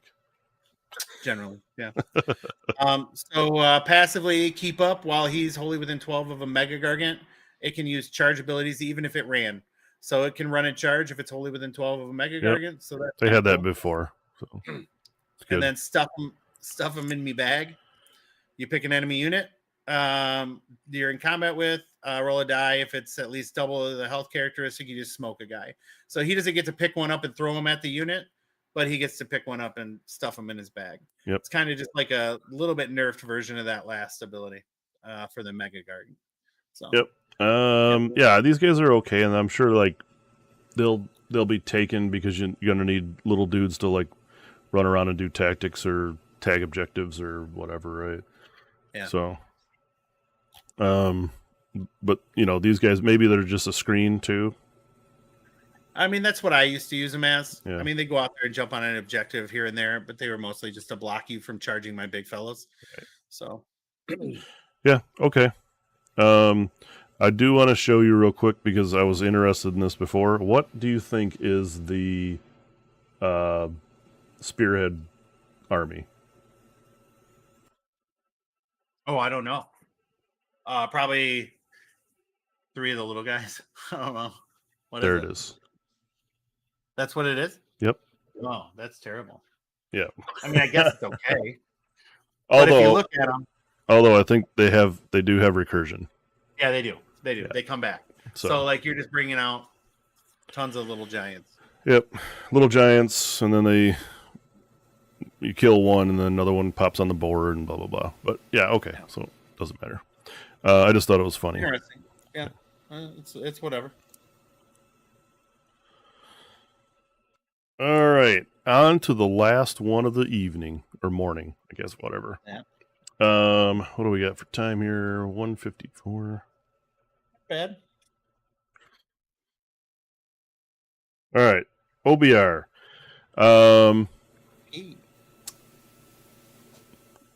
again, I don't know. It's another one of those armies that had to be redone because the way they worked before was not the way the 4th edition works at all.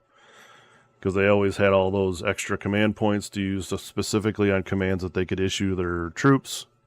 Yep. I did see somebody kind of comment about that these guys are kind of like the undead version of cities, where it's more military centric, where you're handing orders out and blah blah blah type of thing. So keep that in mind. Yeah. So when we go through this, you'll see that kind of thing. It's not exactly the same thing as cities, but it like feels that way or whatever. Because they can't just now issue any command that they want with command points, because they're now housed into the core of only getting a certain amount of commands. Yeah. All right. So the battle traits for these boys, the boner boys. Let's look at them. So they have what is called now relentless disciplines, and these are kind of like those commands that you could use. Okay. So the way that this works is no matter which one you pick, they all have the same declare. So if no friendly units has used a relentless discipline ability in this phase, pick a Bone Reaper hero, and then all friendly Bone Reaper units wholly within 12 of the hero get the thing. Okay. Okay. So, in your movement, they have 2 movement phase ones. We'll just go through them like that because it makes more sense. All right. So you either get a choice of Unstoppable Advance, which gives your hero a 12-inch bubble of +2 to movement characteristics for the rest of the turn. Okay. Okay. Or you could reform your ranks, and for the rest of the turn, while they are wholly within 12 inches of a hero, your Bone Reaper units can use charge abilities if they've also retreated in the same turn. Retreat and charge. Yeah. So, retreat, farm your lines back up, charge into something else, whatever. But again, you only get to use one of these per phase. So you couldn't get 2 inches of extra movement. Because cities, all your heroes get to do a thing. These guys, only one guy in your army gets per to phase. One. Per phase. Oh. Yeah, so you could. That's why I'm reading them together. Like, so in movement phase, you get one of these 2 things. One of those 2 things. Okay, and then you move on to the next phase. You get one of the 2. Yep. And they're free. You don't have to roll. They right, just free. You just get them. So those are 2 charge phase ones or movement phase ones. What's going on? Thanks for chatting for the first time. Hello, French-tastic. OZR Bone Reapers, the article from GW this week. Yep, and you've missed the previous hour and 58 minutes worth of content, so please go back and watch at your leisure. And when I say please, I mean do it and like it and share it with your friends. Yeah, tell everybody how great it is. It's actually terrible. That's okay. This clearly is the best show on YouTube. So, that may have been a false statement, but I think it might be true in a certain universe. Yeah. All right. Going into the charge phase abilities for OBR. So, they have 2 different ones. One's coordinated charge. And then for the rest of the turn, add 1 to the charge rolls for Bone Reaper units that are wholly within 12 inches of a hero. Yep. Okay. Right. It's playable. So you get you could use this, right? Like 2 inches of extra movement, then +1 on the charge. In a combination. Cool. Yeah. Okay. They also have a counter strike you could use instead if you wish, and for the rest of the turn, friendly units melee weapons have anti-charge +1 rend, while they're wholly within 12 of that hero. All right. So if you're getting charged. Yeah. So these are any charge phases, right? So like. Yeah. You're just gonna do this when your enemy charges you, right? Yeah. Yeah. So when you declare it, like it's just any time in the charge phase, you just go, all right, you're charging me. Cool. I'm going to use this one. Well, I mean, we really need like the thing that spells out timing. Yeah. But and I really do think, though, that this might be hard to do, actually, because in the charge phase, your opponent does all of their things first, and then I think you do your effects. So I don't know how much of a counter-strike this will actually be unless you're able to somehow do this before you get charged. I don't know. No, because it just makes your weapons +1 to rend when you get charged. So like they charge you and then you're like, cool, I'm using this ability. And I'm +1 to rend you now. Okay, so it doesn't matter, right? It doesn't matter on the charge. It matters. Yeah. Okay, never mind. Really You're right. Yeah. Really good ability.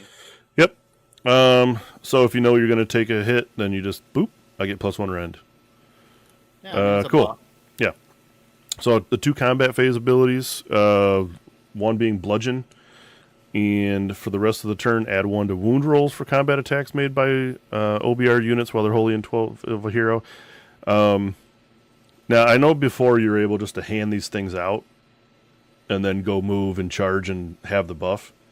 Yeah. Now, at least your heroes are going to have to be in somewhat of a more dangerous position because you got to be, you got to have that bubble, right? So, yeah. I mean, that's the only limitation, but you're getting all these things for free, so I guess that's the trade-off. And then the other combat phase ability is Impenetrable Ranks. And for the rest of the turn, OBR have a 5-up ward with their wholly within 12 of a hero.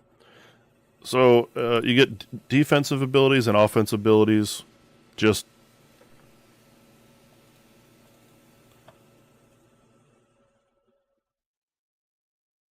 there you go.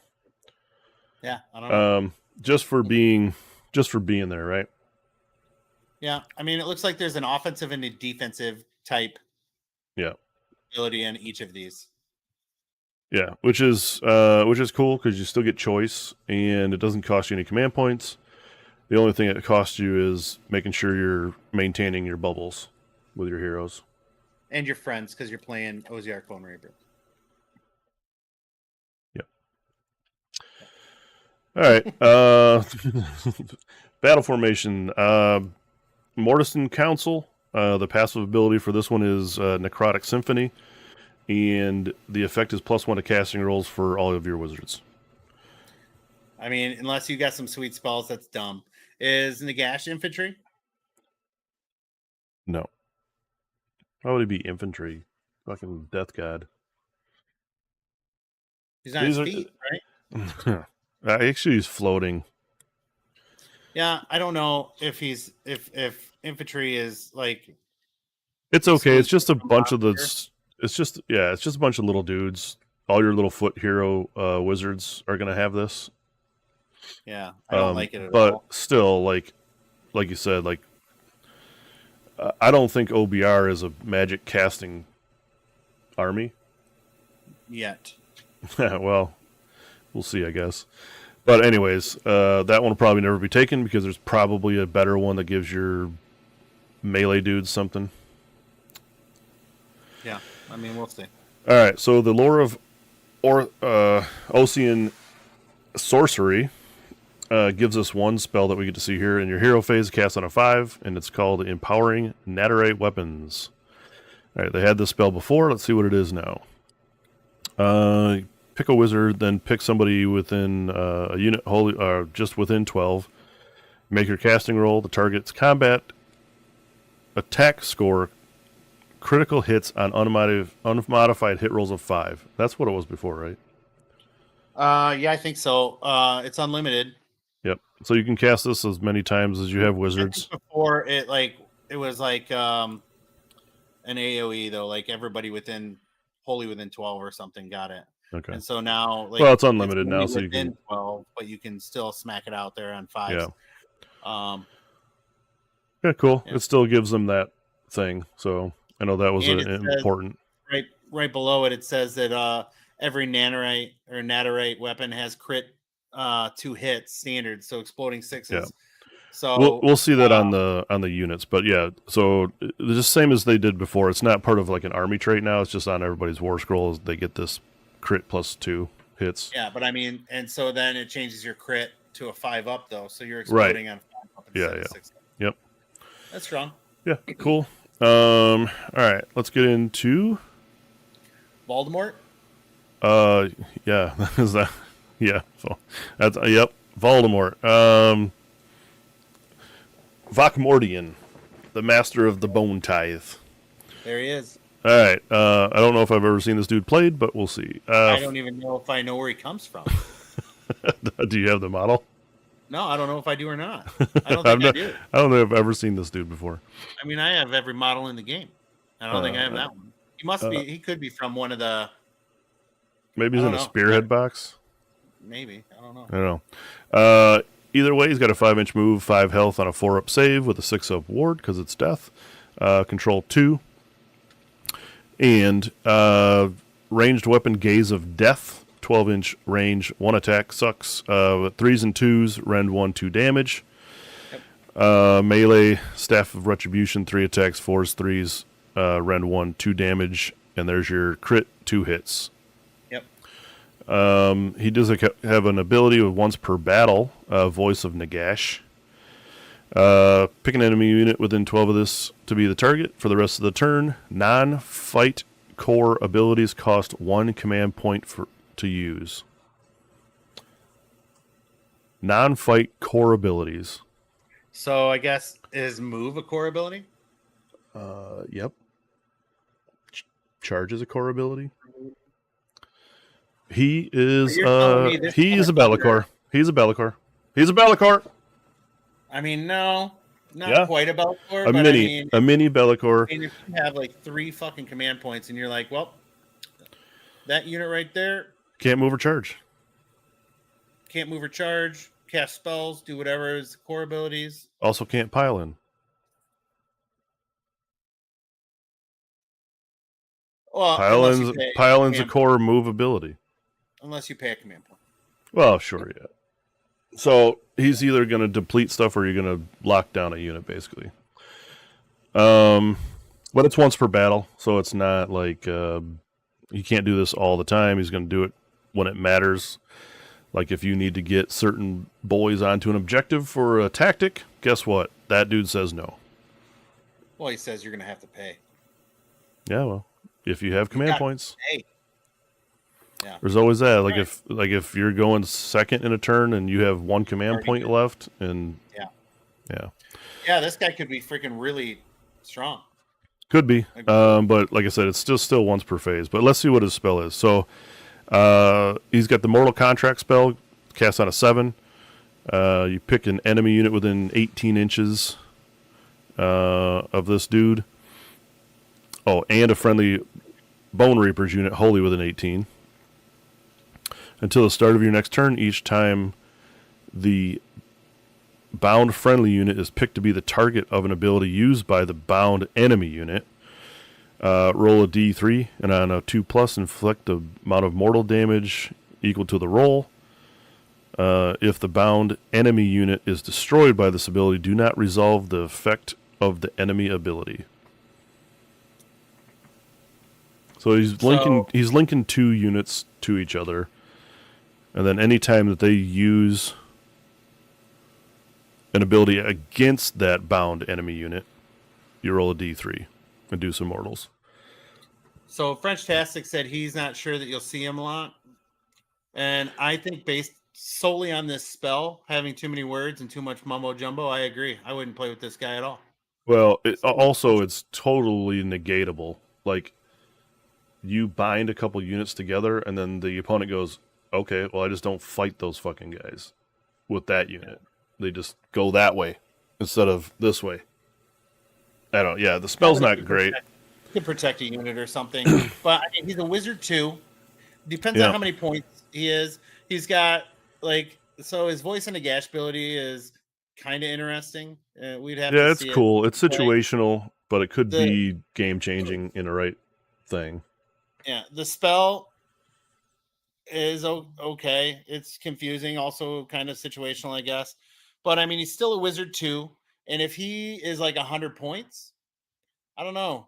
I mean, it depends. You might still see him play just because he's a cheap wizard too. Well, I'll tell you this. Right now, the way that the armies are built in OBR, he doesn't fit. Right now, but you don't know what it's going to be like. I know, but I'm just saying, points wise and stuff, like you would rather take X, Y, and Z, and then you don't have 100 points left over for this guy or whatever. Somebody will try him. Somebody always tries everything, right? So we'll see. Again, I think it would be like specific to where like you have to use them in a certain way at a certain time, and he's just not effective all the time. Yeah, that's what we're saying too, French. It's just like if he's anywhere above 100 points in the current point system as far as army builds go, then he doesn't get play. If he's 90 points, maybe you can squeeze him in a list. He'll never be 90 points as a wizard too, though. Well, right. Well, I'm just saying, like that's. And everything is. I mean, I think we've said all along, everything is based on how many points stuff is. Like, if this guy's 900 points, obviously you're never going to see him ever. I don't know. So I'm not impressed. He's not as bad as that other model that we were talking about. The Harbinger of Nurgle or whatever. But he's anyways, underwhelming heroes, whatever. Like still we're not seeing all of it either, so it's hard to say. Well, they're trying to show us all the wizards because they showed us that wizard faction, it looks like. Yeah. So all right, next guy is Mortison's Soul Mason. 5-inch move, 6 health, 4 up save, 6 up ward, control 2. Melee weapon. Again, not real great with these dudes because they're wizards, so this guy's also wizard 2. So 3 attacks, 4s and 4s, rend 1, d3 damage with the crit 2 hits.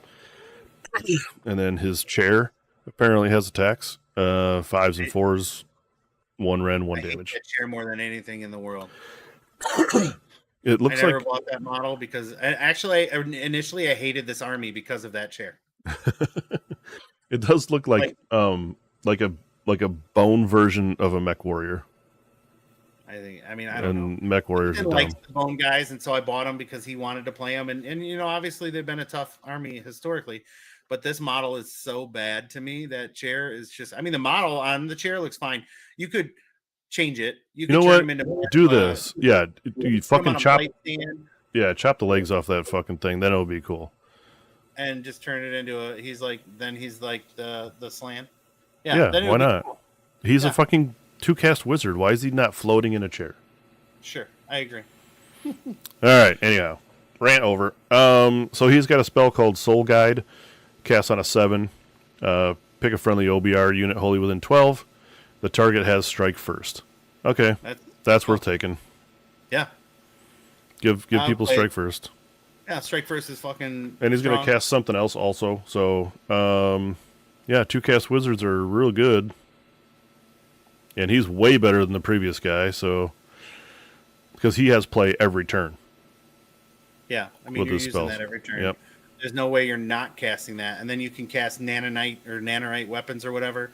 So you're giving somebody buff on their weapons, and then you're making them first strike. Yeah. Oh, yeah. This dude's playing. So you better go out and get this guy if you don't have him. Well, we're going to have to convert him because I ain't playing it. I ain't letting Ethan on that model. All right, the Stalkers. These guys took a change from what they used to be, from what I hear from Mr. Roush. I'm going to look at them.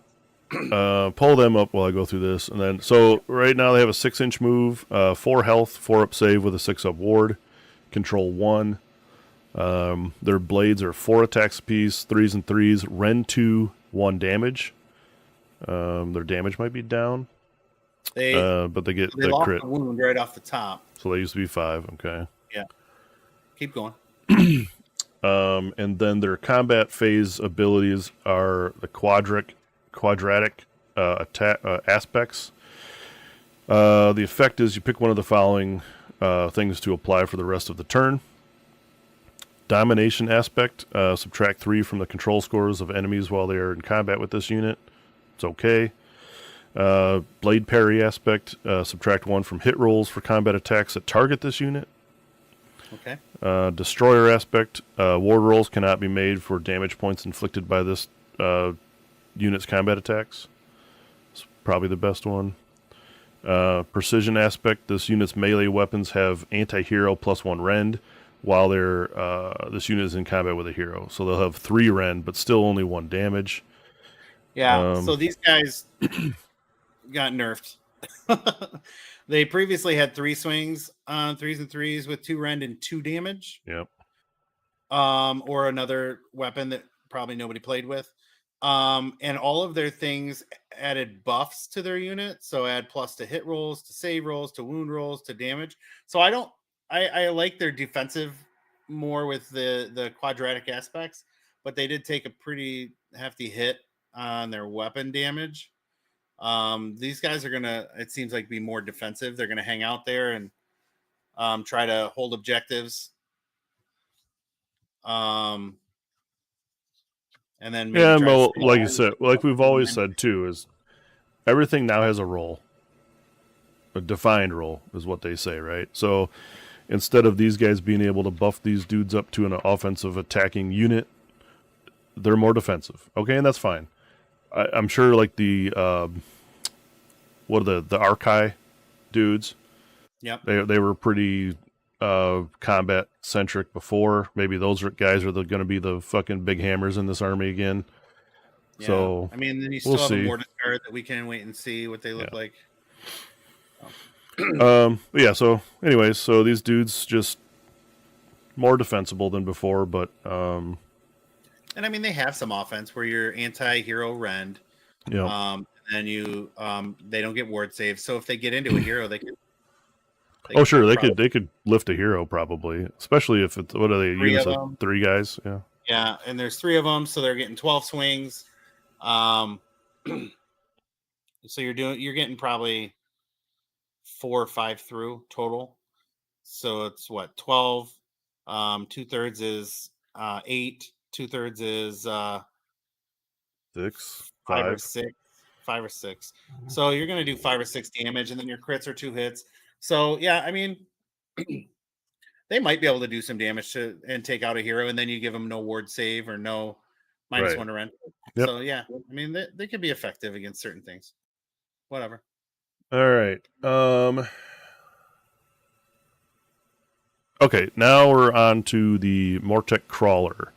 I think this thing was nerfed the shit out of previous because we never seen this in any lists. Yeah.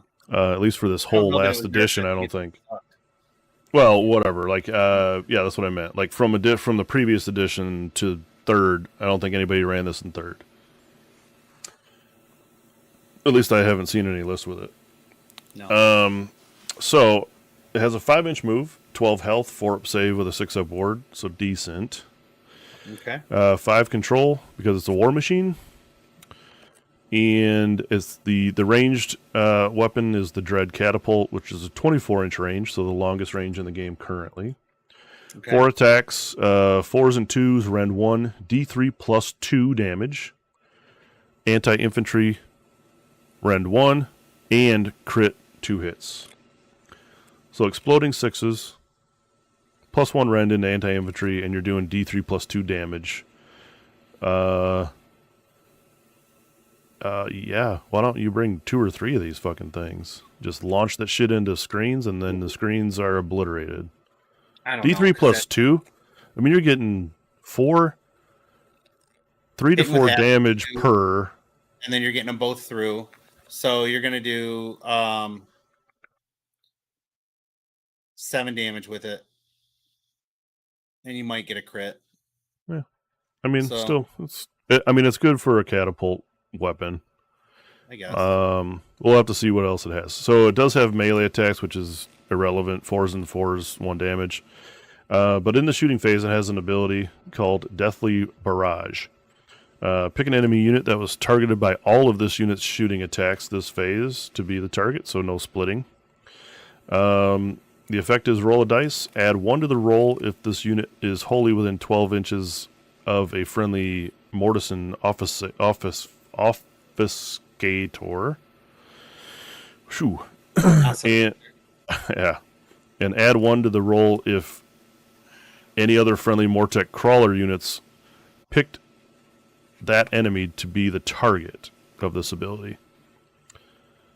Alright, so you're adding 2 to the roll if you have 2 crawlers and there's a other dude wholly within 12 of them, right?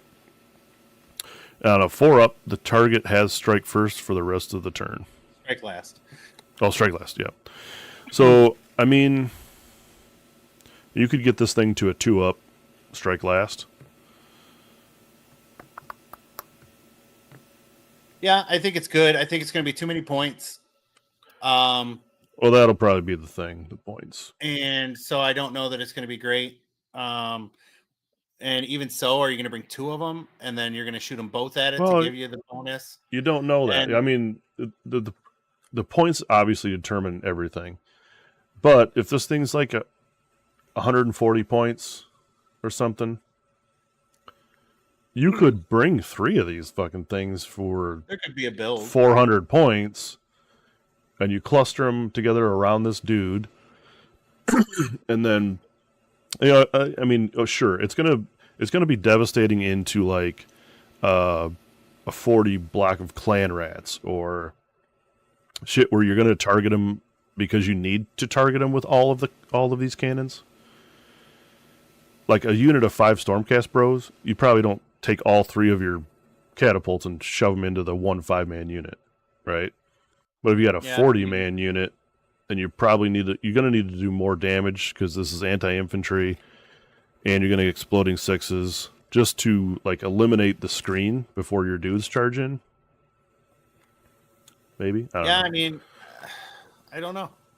I don't love it. I don't hate it.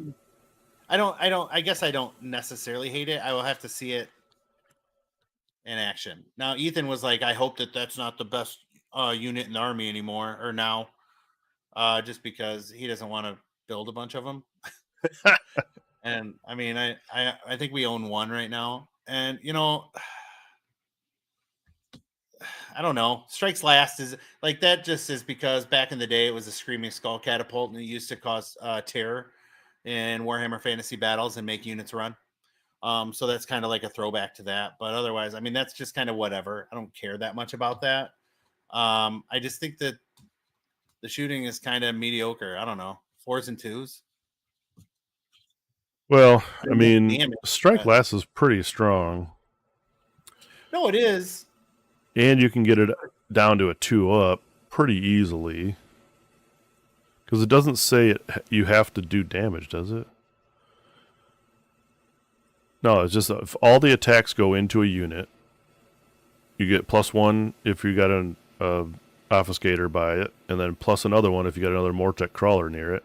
So, or that targeted the same unit. You got to run fucking 2 crawlers, 1 Mortison Ossifector.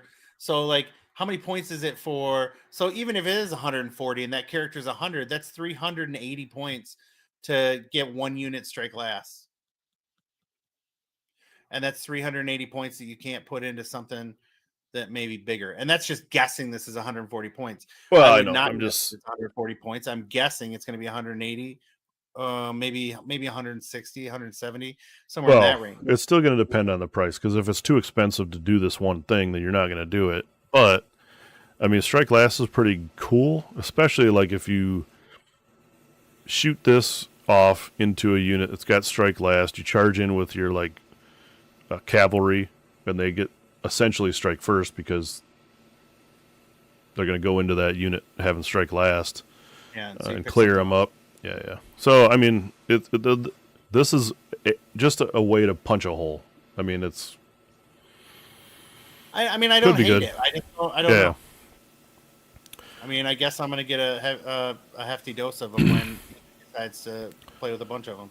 Well, I guess in the same token, so if you look at the War Scroll for the Death Riders, I mean, essentially this will be their combat, right? So a 10-inch move. 3 attacks, 3s and 4s, rend 1 damage, but +1 damage on the charge.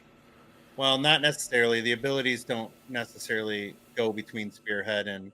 Yeah, but this is cavalry. They'll have +1 damage on the charge. It's like you know what I mean? And they'll have some kind of like they'll probably have this ability thing on a 2-up to do D3 mortals, like impact hits, something like that. Just as a general sense of this. But, I mean, like, if you shoot that catapult, you slam these dudes in, pretty much I would imagine the screen dies. Yeah, but you're like taking 500 points to kill a screen. Yeah, this is a hole puncher. The Death Riders. Yeah. But I don't know if I care. Like, I guess. So you're bringing the catapults. You're trying to take out the screen so you can punch holes with your Death Riders.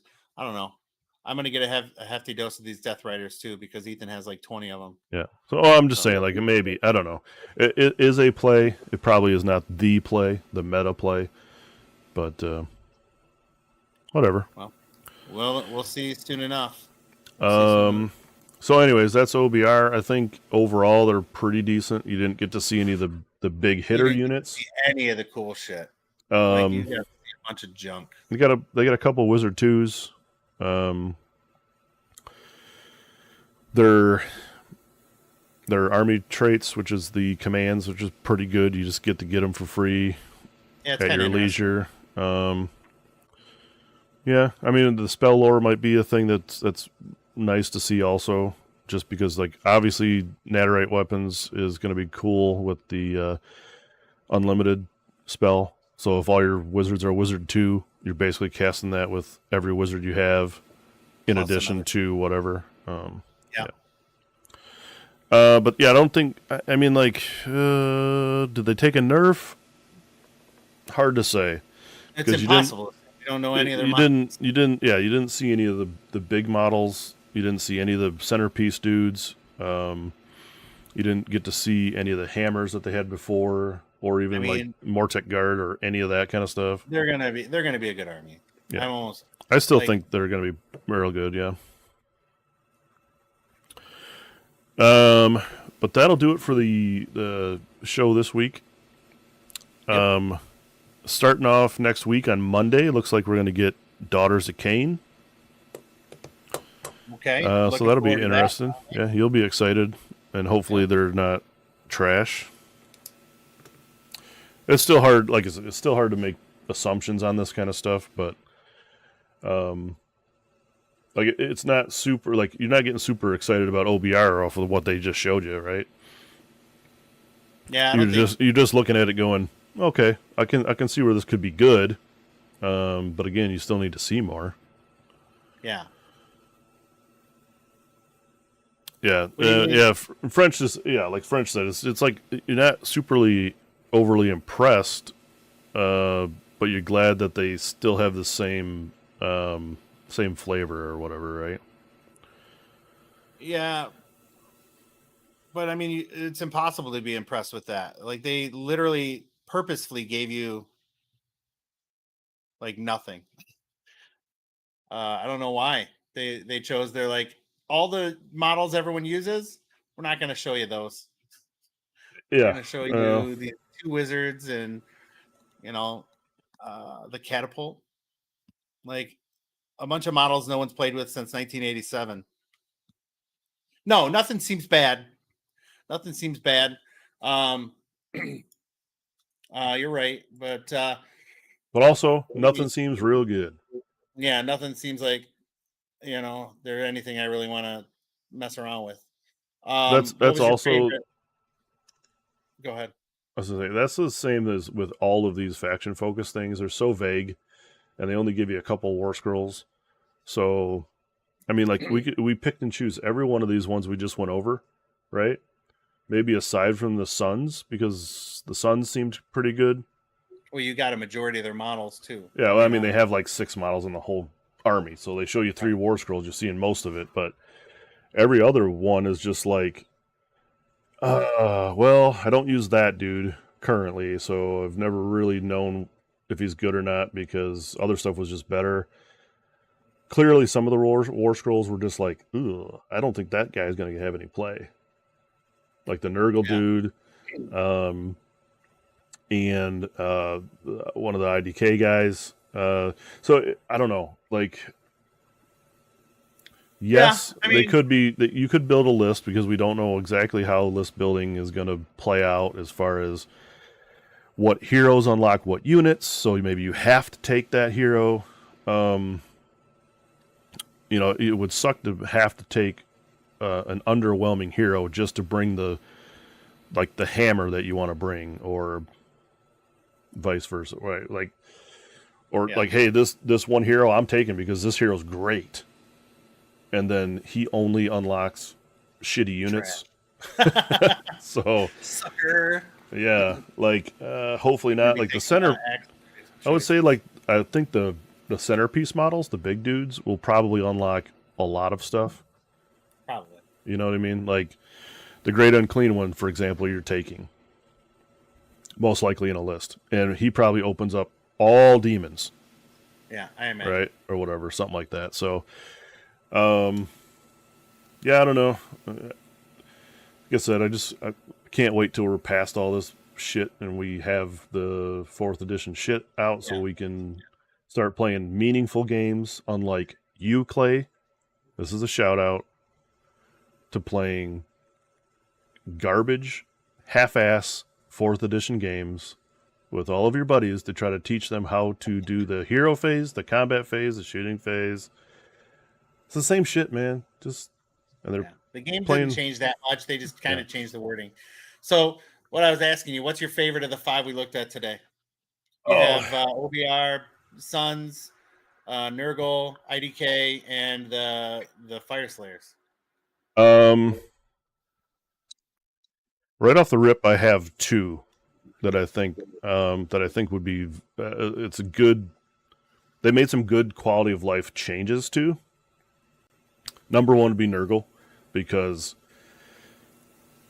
every experience I've ever had playing a Nurgle player is it was slow as fuck. Everything they did just took time. Like not because of the player, but just the way you had to bookkeep everything. And I did this, I did that. I got to do my wheel. We got disease points to figure out, and there was a lot of extra shit. And then the other one that I think is pretty good, and I like it still, and King Broad got his prayers a glow up on those, so he can constantly do them. I think Suns will be pretty good still, even though they lost some ward roll abilities, but I still like them. I think those 2 out of the 5 I think are my favorites out of these.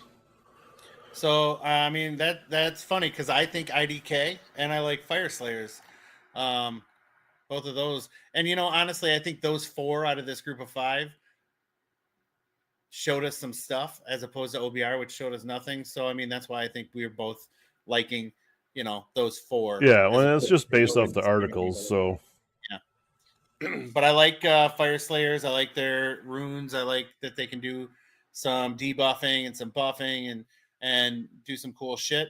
And then I was totally off on the Sharks, but now I'm back in.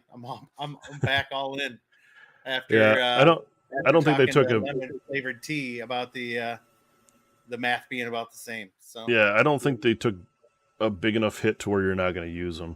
I just think maybe you'll use them in a combination with eels, and like if you're going to run that battle formation, right? That buffs the fishy mounted things. So yeah, I think that one was that one's good. I don't hate any of these. I didn't like some of the war scrolls for some of the heroes in them, but again, like you said, like you probably just won't take those heroes anyway. So it's too hard to really tell where all these armies sit at as far as like maybe power level or like how they feel when you're playing them. Other than clearly Nurgle takes the cake on being a better army to play and play against. Yeah, I mean that's an improvement. That's an improvement. Honestly, I just looked back through. I still think I like probably cities and Skaven the most. But then again, I mean, I like those armies the most out of what they've shown us so far. Yeah, and obviously, Feck is cool. I don't think they took too many hits on how they play.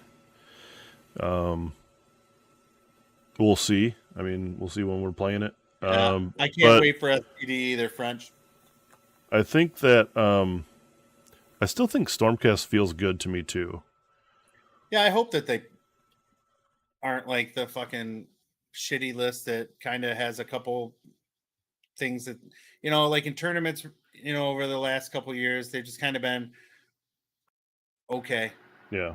Every once in a while, you'll see one do real well, but it's kind of like when they did have a win, it was like a meme list.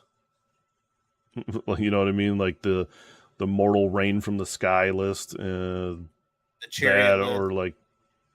or like the one time where that dude ran like 11 units of castigators. He just dropped them all down and shot everything to hell. And yeah, hopefully they can do well that running shit you want to run rather than just trying play to a freaking actual game instead of having to run random shit. But yeah, French STD is my favorite. I just picked up that you missed at the beginning of the episode. I picked up the new Dawnbringer box with the spear, Atrexia or whatever, and then the extra Baron Guard. Yep. So I'm fired up to get those ready to roll.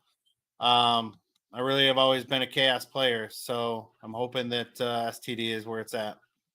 Yeah, and maybe next week we'll get the faction focus for him too. So who knows? I mean, clearly we're going to do another 5 next week, right? So we're up to 15. No, we're at 1, 2, 3, 4, 12, 14 right now. So we have another 9 to go. And that's if they don't do... I think, yeah, if they break orcs into two, it'll be broken into two. So we'll have, we got 10 more to go. So another 2 weeks of 5 per. And then I'm guessing pre-order. Which will take us, take us to the 21st. So maybe when we do the show on the 23rd, maybe we'll be able to announce the pre-order. Yeah, hopefully. Which would be fantastic. But if that happens like that, I think for sure we'll be able to do that July 27th RTT. Yeah. Yeah. Because if the launch box comes out on the 6th, and everyone will have 3 full weeks of practice and whatever, hobby time and shit before the 27th. Yep, I'm in. I'll get that set up. I think that should be good. What do you mean best BT of V3? Or V3? Best bet for the 29? What are you talking about, French? You're losing us here. I don't know what you're saying.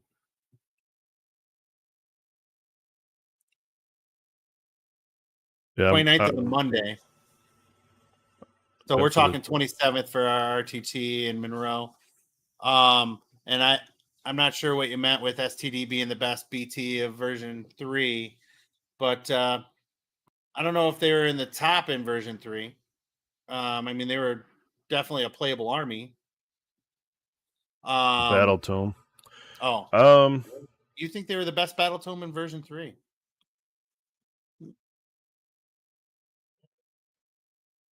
I guess it would be the best Battle Tome in 3rd edition if S2D was the only Battle Tome in 3rd edition. I feel like that's harsh. I mean, clearly there's better ones. You could do different stuff with it. It's a versatile book. Yeah. It's not just built into one way, that's for sure. I don't think they were the best.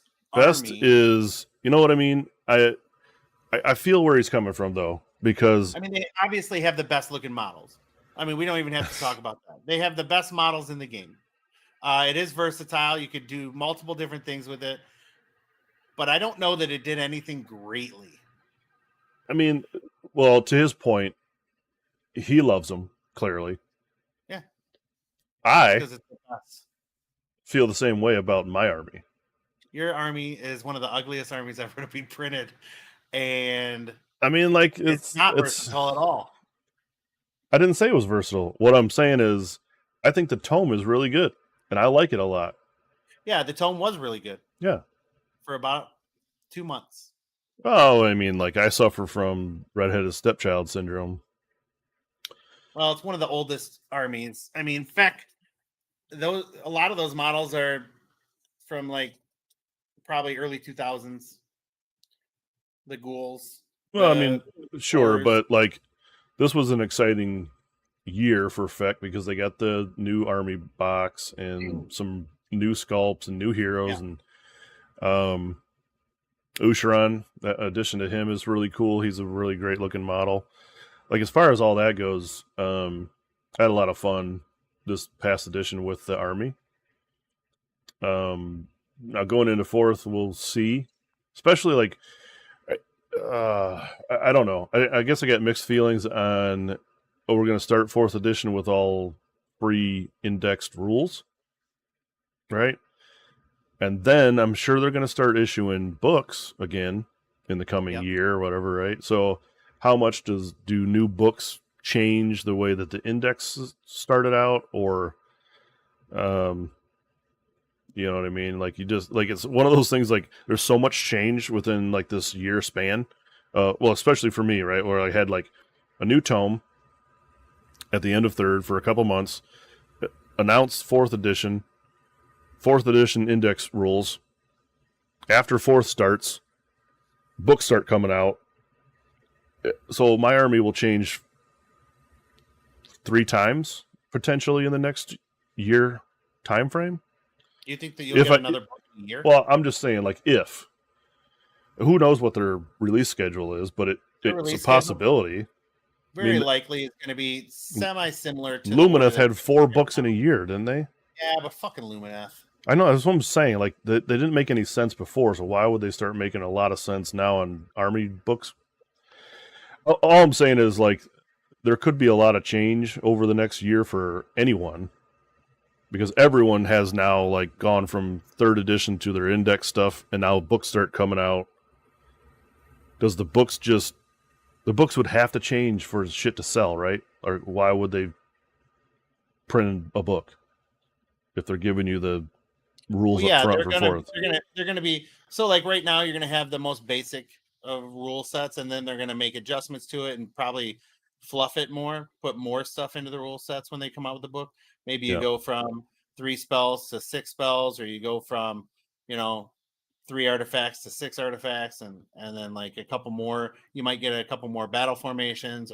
You never know what they're gonna do. So or it'll be the exact same, and that'll be dumb.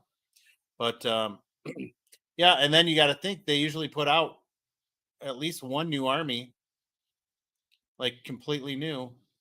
I think every edition at least. So what will that be? I don't know. Chaos Dwarves.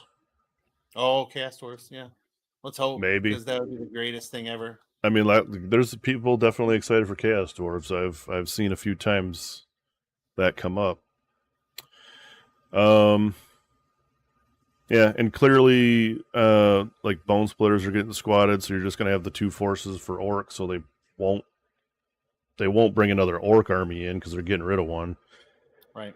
But who knows? I mean, could be just something straight up new. Who knows? Or maybe Dark Oath. Do you think Dark Oath branches off of S2D? No. No, I think that they're just. I mean, there's only like 4 units.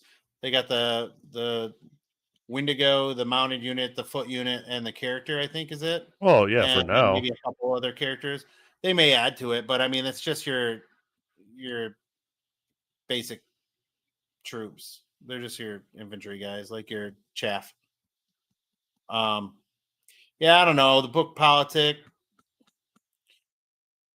Yeah, I mean, it is kind of annoying. I mean, I buy every book because I own every army, and then I end up having to buy more books and more books and more books and more books. And I mean, they just sit around. I have piles of books in my Warhammer room. Yeah, the other problem is like you never crack them open.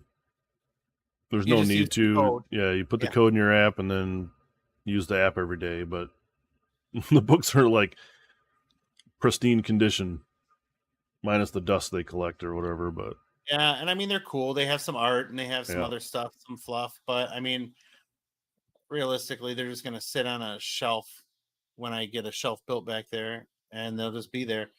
So yeah, I don't know about books either. I mean, you're not wrong, but if they link it to the app where you have to have the book for the app, pretty good chance I'll get it, because if I'm in a tournament and I want to look up somebody's rule, you have to yeah, have the app and you have to have the book to have it unlocked in the app. And so they're smart. They make a lot of money from publishing, and the reason they do is because they kind of force your hand on buying all the rules. So if I definitely. was a stockholder, which I'm currently not, I'd be happy, I guess. Yep. But I guess that'll wrap it up. Yep. Like I said, starting Monday next week, we're getting Daughters of Cain for sure because it's on the list already. We'll see what we get the rest of the week, and then you guys can come back next Sunday, which will be Sunday morning. morning. Yep, Yeah. I'll be working. It'll be live from the Aloha or the Ohana room Ohana in room. Lansing. Yep. Okay, so stay tuned for that, guys. And until then, appreciate the new chats, the new follows, and hopefully we'll get to see you guys next time in the chat. It was a lot of fun hanging out with you guys, especially French here. Yep. Pretty engaging. In the rear. Yep. And also French. Make sure you check us out on our Discord. And we always post on Discord right before we're going on, like 5 or 10 minutes before. Yep. So, because sometimes we go at night, sometimes we go in the morning, depends on our schedule. But it's always, if we can do it on Sunday, it's always on a Sunday. So, yeah, come and check us out next time. Have give us your thoughts, and we love to talk to you. Yeah, especially if S2D is on the docket. That'd be fun. Oh, that'd be real cool. Yeah. All right, guys. Until next week, this Old Man Gaming signing out.